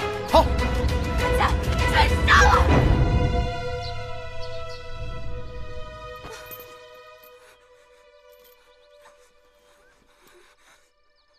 这女子便是蓝谷杀人案的凶手？是，2桩命案都是他一人所为。几位官人，大老远赶来查案，可真是辛苦了。报，李少卿，外面有一个姓马的商人求见。传上来。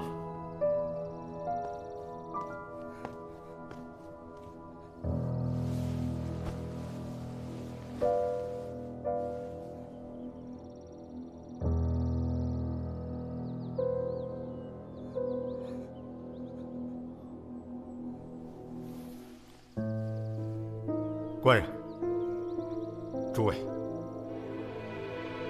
请官人放了阿兰，他没有杀人。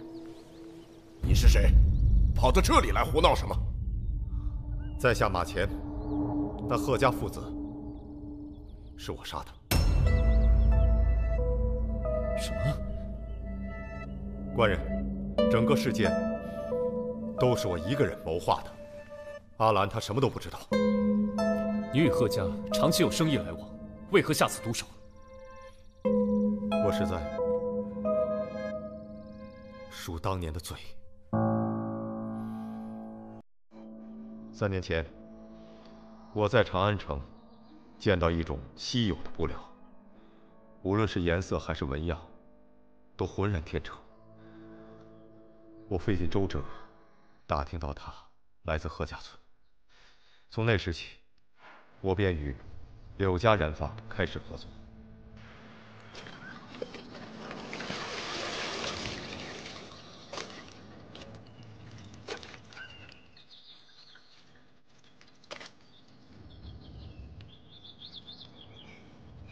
我见到了柳家的2姐妹，没想到这样精巧的布料，竟是出自如此美丽的女子之手。从那时起，我就对阿兰有些好感，只是我生性内敛，不知该如何开口。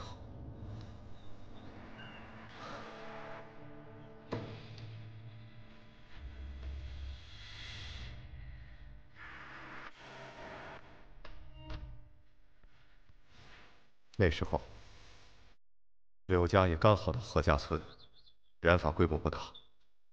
倒是那贺一德家的染发，本来十分红火，却被柳家染发渐渐地抢了风头。直到有一天，贺一德找到我，说给我提供与柳家同等质量的布匹，价格也十分可观。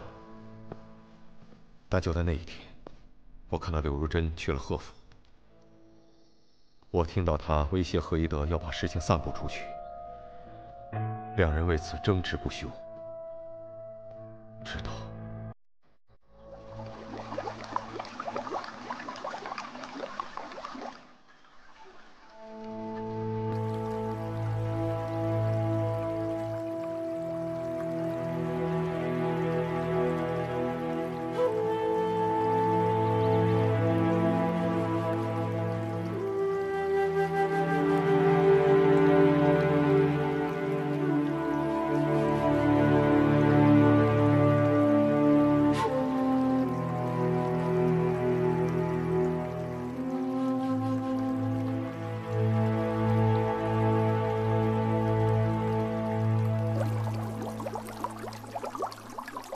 很多个夜里，我都会梦到这样的场景再次出现。村里人说，这柳如珍是为了给妹妹求情才去勾引贺一德，但只有我清楚，那一天到底发生了什么。你是说这个贺一德撒了谎，他为了不让儿子的事情闹大，才故意陷害柳如兰，封住他的口？这也太不是东西了。贺一德还有一个目的，这柳家虽然是新开的染坊，技艺却高于贺家。柳如珍死了以后，那贺一德给我提供的布料，却和柳家的花纹颜色一模一样。你的意思是，这贺家谋害了柳如兰，还抢走了柳家染布的秘方？他们贺家根本就是丧心病狂！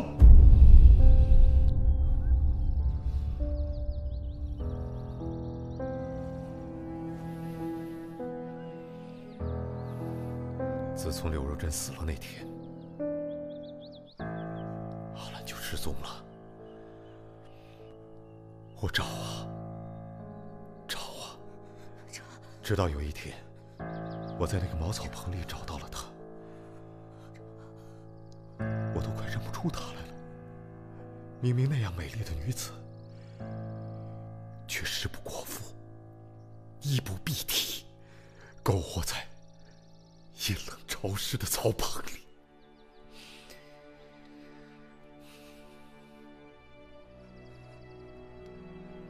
我终于找到了他，可他却不认得我是谁了。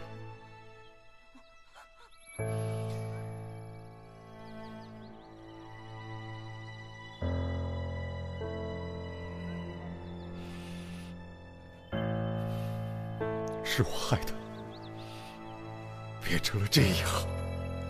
如果当时我站出来，这一切就不会。可是我当时什么都没说。刘家家破人亡，那何家的恶行却没有任何人知道。所以，我要让恶人们得到应有的惩罚。我不看了，还是你们看吧。怎么样啊？很奇怪，按理说，王科大将军武艺如此之高，一般人近身都难，怎么能被杀害得如此之惨？况且，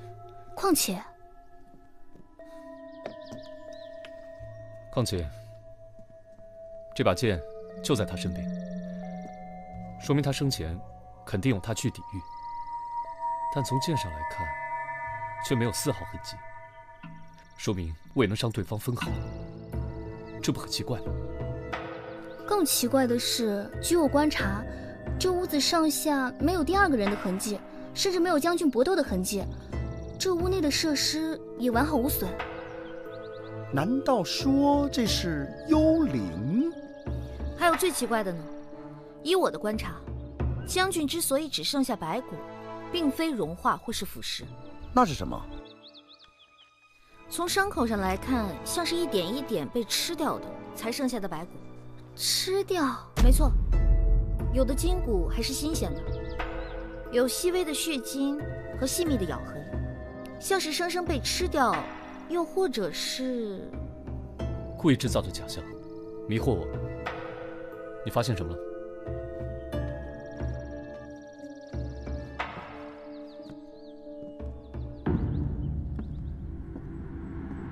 现场没有入室的痕迹，从门而入也太明显了吧？那这凶手是怎么进来的呢？难道他之前就一直藏在这间屋子里？不可能。家丁告诉我，为恭迎将军平息战乱，凯旋而归，府上已经把每个犄角旮旯都打扫过了，更何况这个房间无处可藏。将军应该是先被杀死，再变成了白骨。可王将军的威名你们听说了吗？那武功可是盖世无双啊！究竟谁有这么大的能耐，让将军还没有出手就被杀死了呢？那得去问问昨天到底发生什么事情了。走。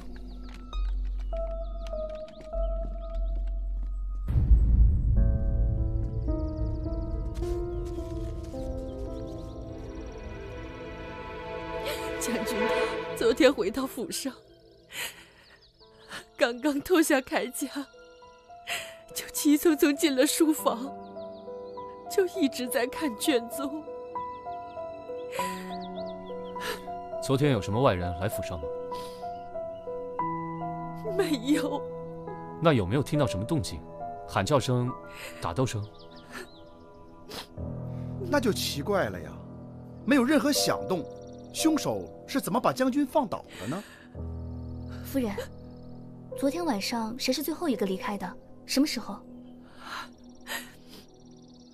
最后应该是小梅。昨天夫人走了之后，我去给将军送茶，之后我就走了。那你最后离开的时候，没有发生什么奇怪的事情吗？将军的表情，或者是哪里不对劲的吗？事实上，是有一些奇怪的事。哦。昨天我去给将军送茶，一晃神儿，突然射进来一支箭，那箭上还扎着一个纸条。我看将军看了那之后，并没觉得他有什么奇怪的，将军只是说，那是反战派嫉妒他升迁罢了。难道是这个？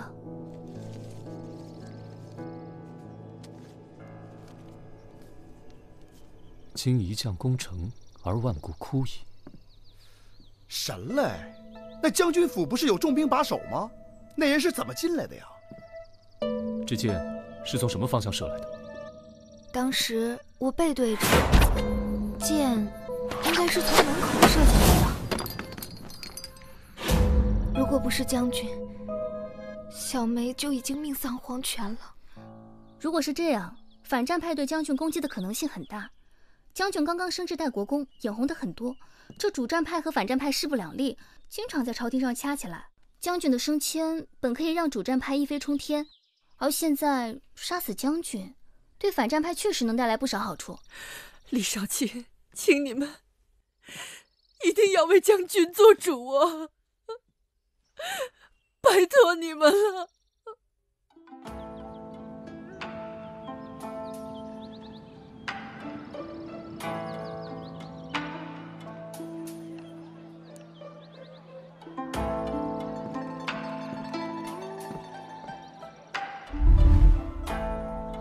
现在整个长安城都人心惶惶，你还有心玩蚂蚁呢？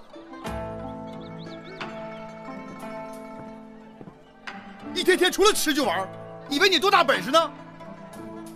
行，你们俩查吧，我不干了。切，不跟你俩一般见识。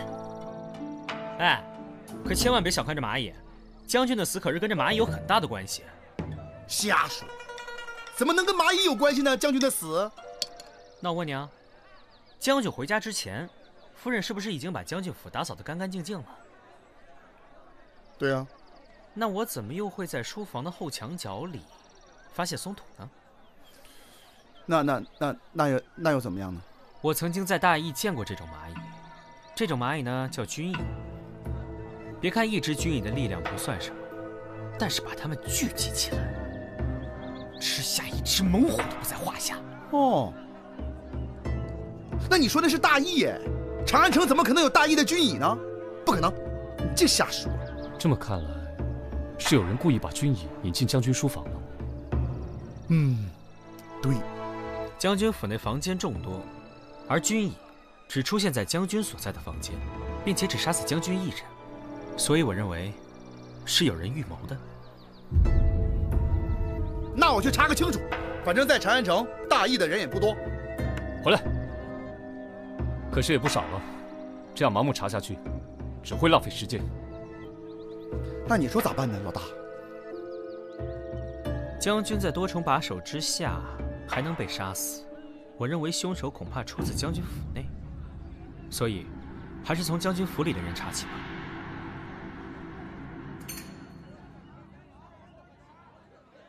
可以。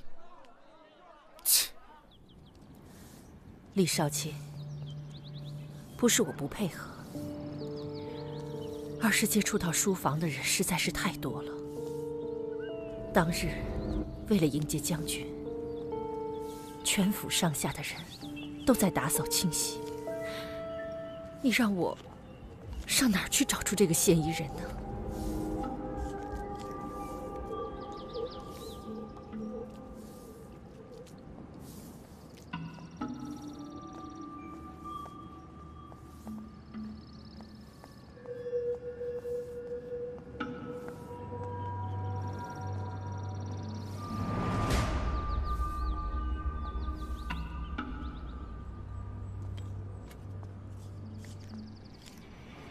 先生小心！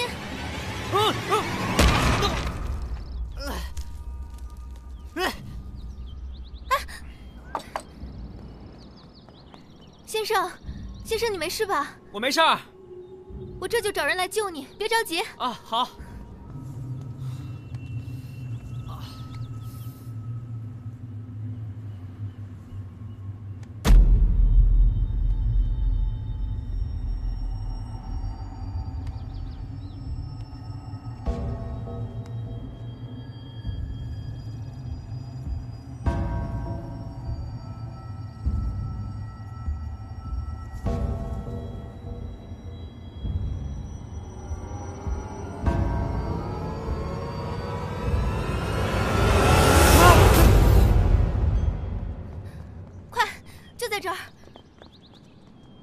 你怎么跑那里面去了？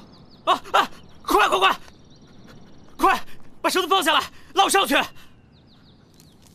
抓住我！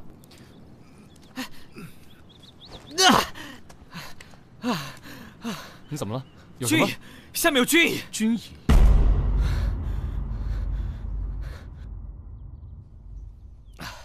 夫人，我们已经派人在花园中寻找蚁穴了。你是说，一群蚂蚁吃掉了一个驰骋沙场的将军？夫人，我知道你很难相信，但现在看来，这种可能性最大。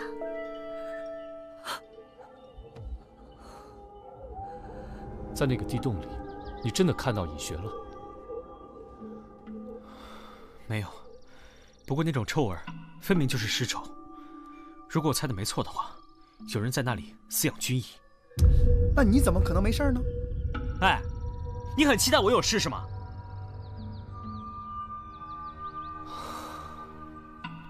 应该有防护用的暗门，军蚁就在防护门的里面。这也是军蚁没有攻击其他人的原因。军蚁的领地感很强，一旦闯入他们的领地，都被视作侵犯，一定会攻击的。差那么一点点，我就见不到你们了。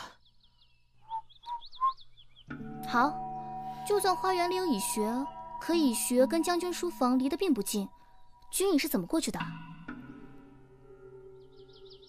王夫人，敢问府上可有什么密室暗道？这个我也不知道。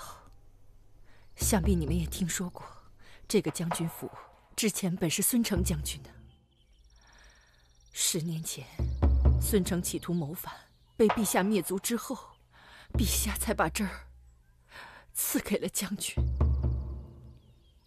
对府上细微的构造，我到现在也不是很清楚。小梅，你是怎么知道那里会有危险的？我平日里面也会去打理花园，曾经掉进去过，那洞里面黑咕隆咚的，很恐怖。小梅应该早点提醒您的，幸好您没出什么意外。原来是这样啊！怎么了？我看你从将军府出来，一直都怪怪的。想起了孙承将军的案子。孙承将军作为一位立功无数的将军，没想到被判谋反罪的时候那么草率。我也能理解陛下。当年孙承坐拥兵马100万，声望颇高，万一有二心，后果不堪设想。所以说嘛，官儿当得越大，心里就越不踏实。少卿，少卿，双眼姑娘让我来告知你们，在城西山林发现马志熙尸骨。什么？我们走。是。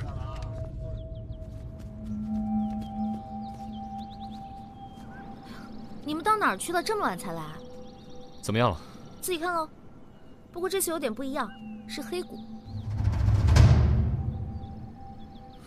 骨头怎么会变黑呢？这次应该不是军医所为，尸骨头没有挣扎移动的痕迹，说明马志熙也是在变成骸骨之前就已经死了。若是军医所为的话，这附近又没有遮挡物，恐怕凶手也在劫难逃。这山林的动物都会有死伤的。这马志熙一个人来这么偏僻的地方干什么呢？马志熙和王科将军关系甚好，都是主战派的主要大臣。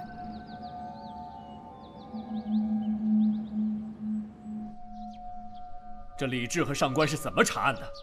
王将军的死因还没查清楚，这又损失一名高官。凶手如此狠毒，再不水落石出的话，谁知道他接下来还有什么计划？陛下息怒。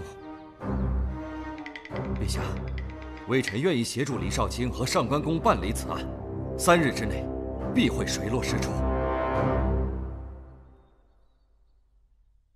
我想大家都了解，在朝中主战最激烈的，除了王科将军和马志熙，就剩下我了。若是这凶手再抓不着的话，只怕是……那依您所见，凶手应该是谁呢？我心中自有嫌疑人，只是没有任何证据，也不好乱说。季良兄，莫非是怀疑朝中大臣作乱？李少卿，你不这么认为吗？近来朝堂内党派斗争确实激烈，但在李某看来，还没有到这种相继残忍杀害2位高官的程度。付出惨重代价的人，往往是没有理智的。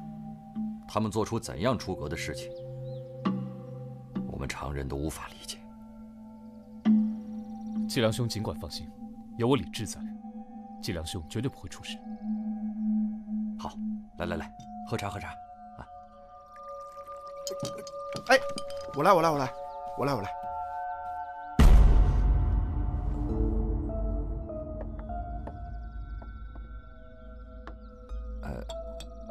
几位小坐，我去换下衣服。其实张继良这些顾虑也情有可原，毕竟死掉的跟他关系不错，而且又都是主战大臣。三炮，去调派些人手，绝不能让张继良有半点闪失。知道了。我们去马志西家，看看还有什么线索。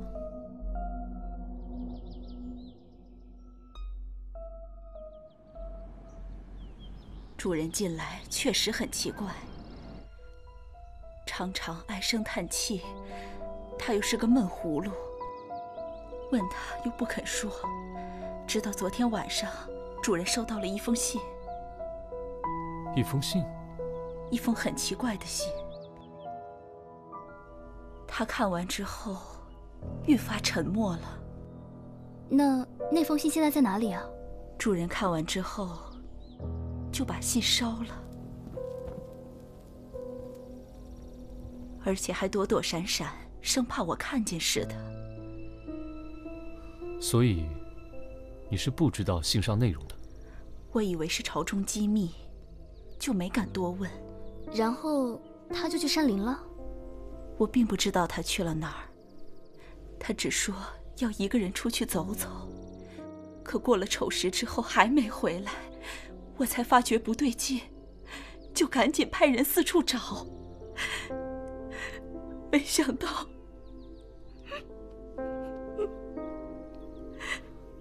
那你可看到送信的是谁？没有，是门童在门口捡到的。主人看过信，神情紧张，我就随口问了句发生什么了，可他就大发雷霆。这样，这就奇怪了。难道马志西跟凶手认识？马志西明显在极力遮掩些什么事，这里面恐怕还大有文章。我还是不习惯那么多人跟着，所以已经把你的人打发走了。外面危险，还请张兄千万小心行事。哈，多谢李少卿美意。这位是萨摩先生吧？早就听闻萨摩先生聪慧过人，今日一见，果然是英雄出少年呐。你吃？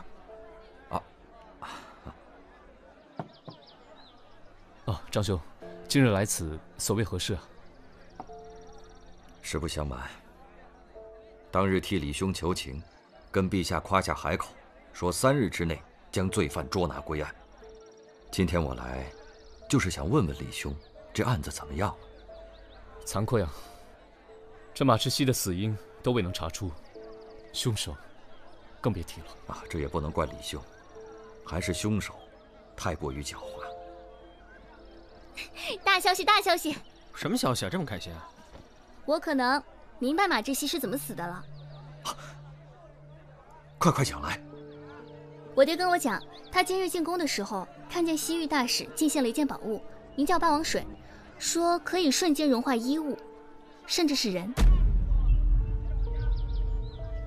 你是说，这可能跟马志西的死有关？没错。于是我跟陛下要了几滴回家试了试，你们猜怎么着？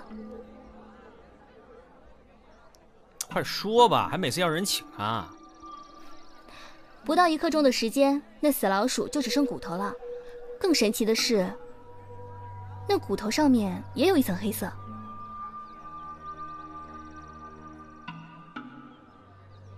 那这么说来，马志熙跟王珂的死，跟西域脱不了干系。我看啊，这个什么大事嫌疑最大。不应该啊，这个西域大使我也知道，他昨天才来到长安的，根本没有时间筹备王将军的死啊。况且他这次是来求和的，如果杀了朝廷命官，这不是引火自焚吗？那如果不是这个西域大使，为什么2次作案都用的西域特有的武器呢？2种可能，要么栽赃陷害，要么图方便喽。不是我说，西域有些东西啊，可比大唐的刀剑好用得多。或许这个人他不是西域人，但是他擅长利用西域的特有药品呢。张兄，有话直说。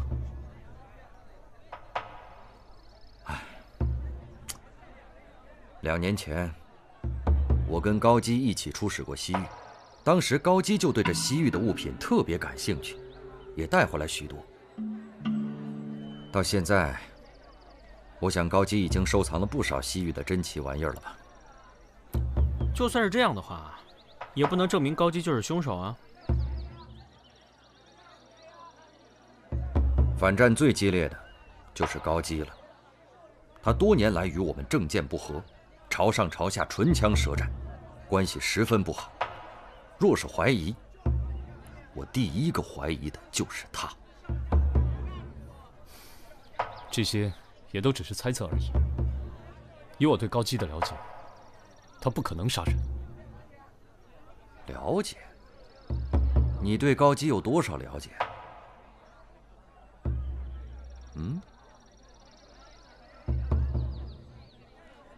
嗨，我呢，也只是猜测罢了。法网恢恢，疏而不漏。我相信真正的凶手会露出马脚的。行了，我还有事，就不陪各位了，告辞。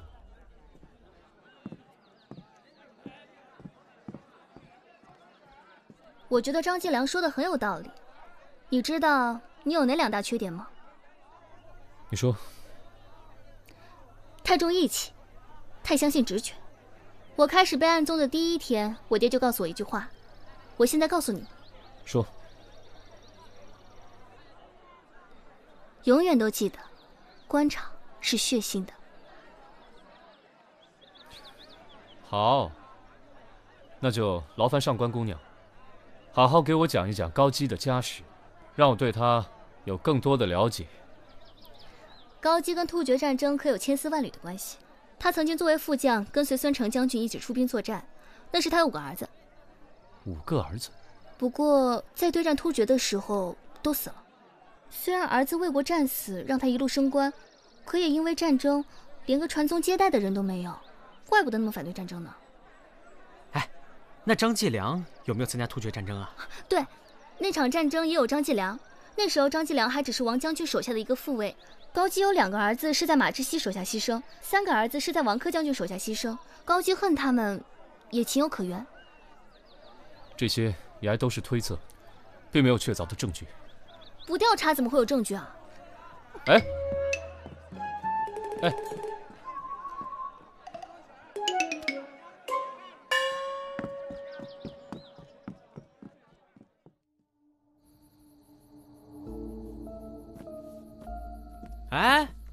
怎么样？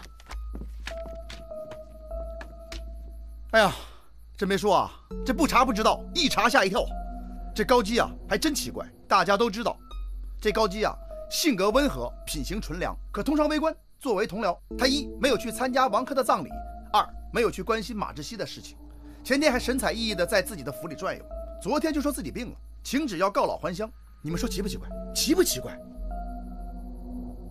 这个老狐狸，一定是报完仇就想跑。这么看来，我的推测是没有错。高基为了报5个儿子的仇，先后杀了王将军和马志熙，是不是高基？搜一搜不就知道了。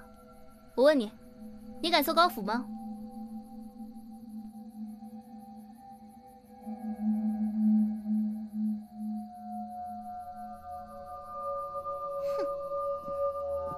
紫苏姑娘，报告少卿，不好了！怎么了？张继良死了。啊？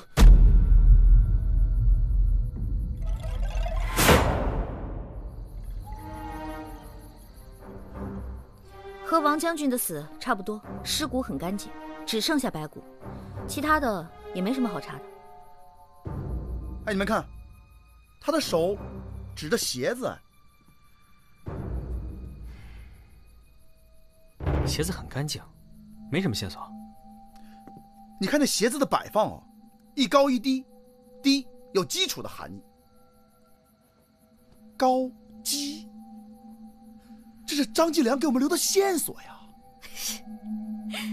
按照你的逻辑，他的3根手指伸展，我还说是3炮呢。你去。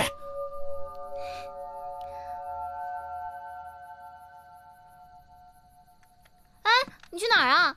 紫苏3炮，跟我走，我要搜查高基府。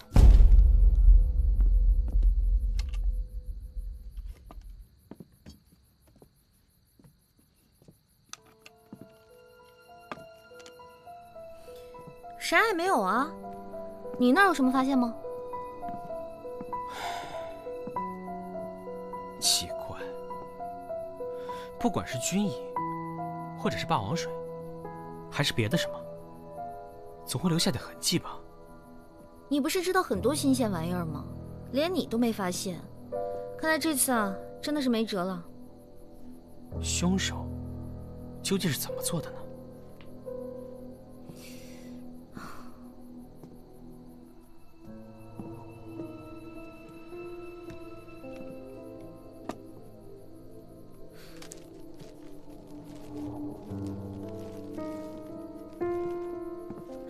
三毛，你看，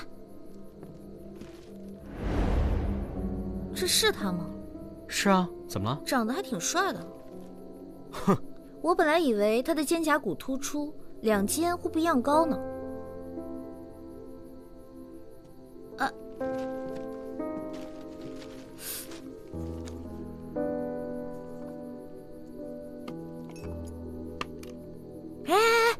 你干嘛？不要伤害他。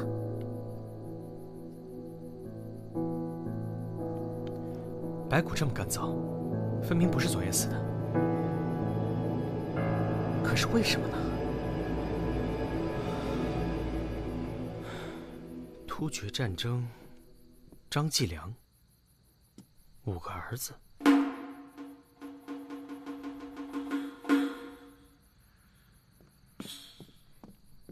有进展吗？紫苏，来得正好。怎么了？我有事要问你。什么事儿啊？关于孙成将军。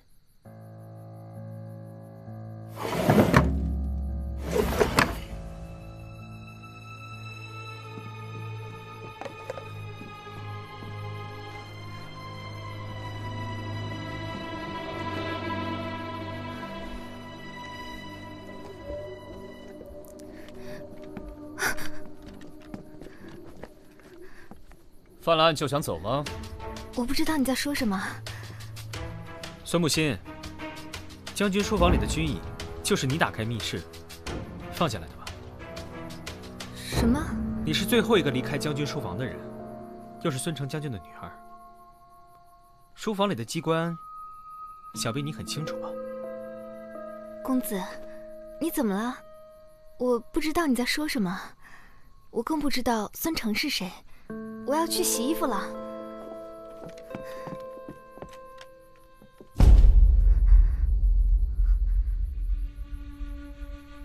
那儿在花园里，我还没有掉进岩洞，你就已经预知了岩洞的所在。先生小心！我这就找人去救你，别着急。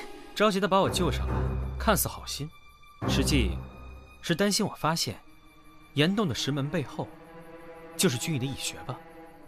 你是说他把军椅放到将军的书房？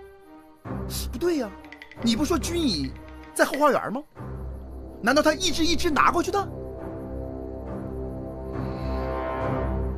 军椅的椅穴的确是在花园的岩洞里，但是那个椅穴却有一条暗道通往将军的书房。那日李少卿派人搜索，已经发现了暗道里的石门，只是当时还没办法确定凶手。就又给了你后续作案的机会。你先用石门把军医封闭起来，待将军回来的前几天停止攻势。将军刚刚从战场上回来，自然身上沾满了血腥的气息，很容易吸引军医，而军医的口中有毒，同时被很多的军医叮咬，人就会陷入昏迷当中。而昏迷之后的王将军，只能听任庞大的军医部队蚕食了。可那支箭呢？那句话又是为什么呢？我从来没有说过，凶手只有一位。另一位凶手非常狡猾，他故意留下一些信息，其目的是诱导我们去往政治斗争上考虑。不是我干的，是我一个人干的，是我害死王将军的。果然有同党。那马志熙呢？他又怎么死的？马志熙，他应该是对凶手非常信任，才被骗到山林。凶手将其杀死后，再用霸王水制造了骸骨假象。凶手跟马志熙很熟？不止很熟，恐怕马志熙临死都以为凶手还是他的忠实的部下。你说的难道是？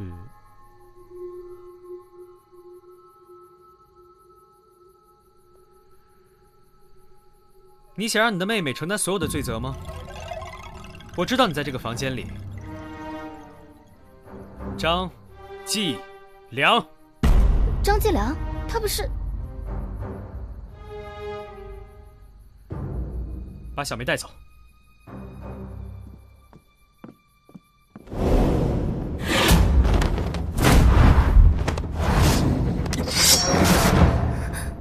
你没事吧？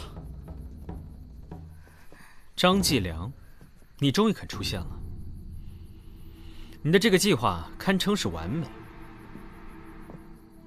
你料到，我们都会查到王珂和马之熙的死都跟西域有关，所以除去了没有作案时间的西域大使之外，我们唯一可以怀疑的，便是在朝中了解这些并收藏这些的高基，再加上我们在现场收集到的字条，以及朝中两个党派之间的斗争，还有你在马之熙死后来凡社向我们表述对高基的怀疑后也离奇死亡，我们自然就会怀疑到高基身上。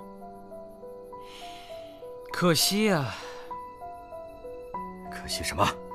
可惜你这个计划太过完美，所以才露出了破绽。为什么？你在凶案现场摆下布局，制造成临死前指认凶手的样子。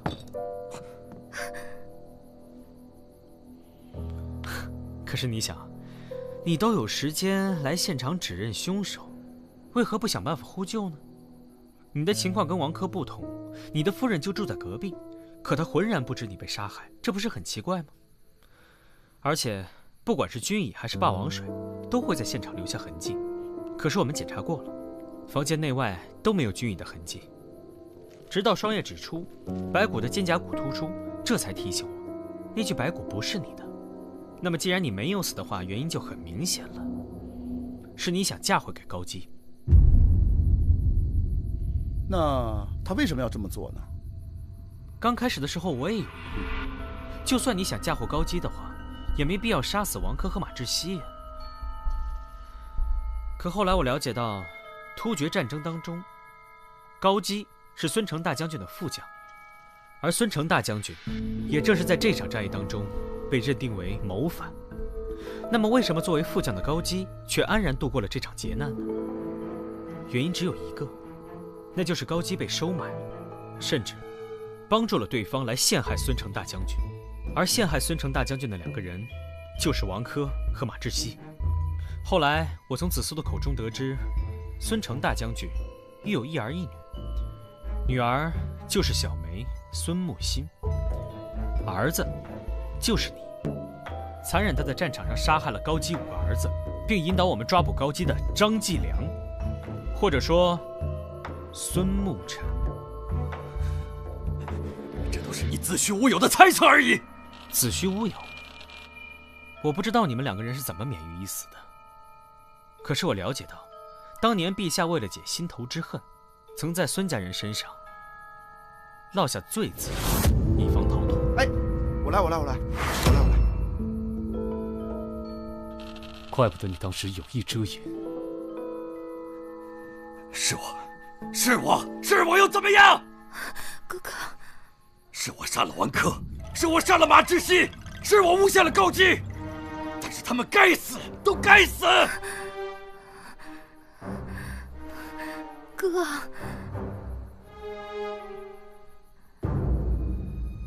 所谓的将军，所谓的王珂将军，还是个常打败仗的小将。在大唐，我父亲的威名，谁人不知，谁人不晓？就在突厥一战即将胜利之时，朝廷内部却认定我父亲在外自立门户，趁班师回朝之际，谋权篡位。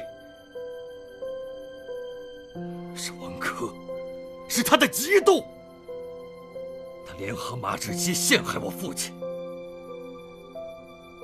可怜我父亲当时为国浴血奋战，无心理会这些谣言。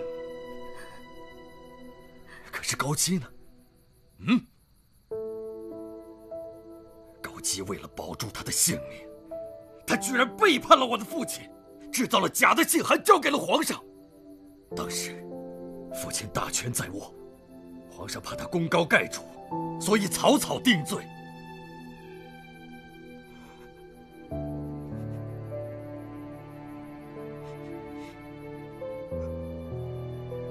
漫漫朝战，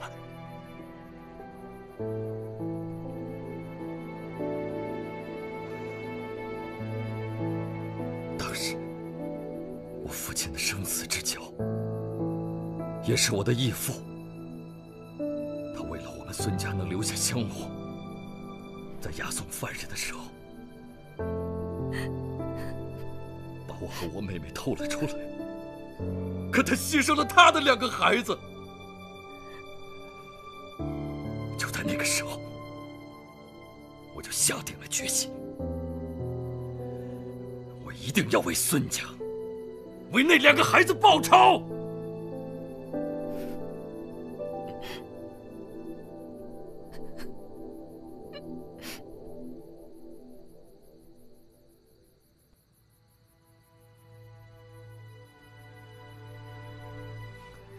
为了报仇，我准备了很多年。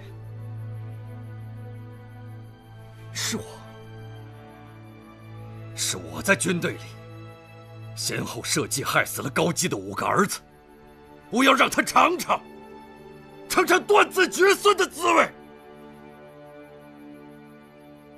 自从王珂回朝的第1天起，我就以他熟悉的方式，给他重述了多年前陷害我父亲的过程。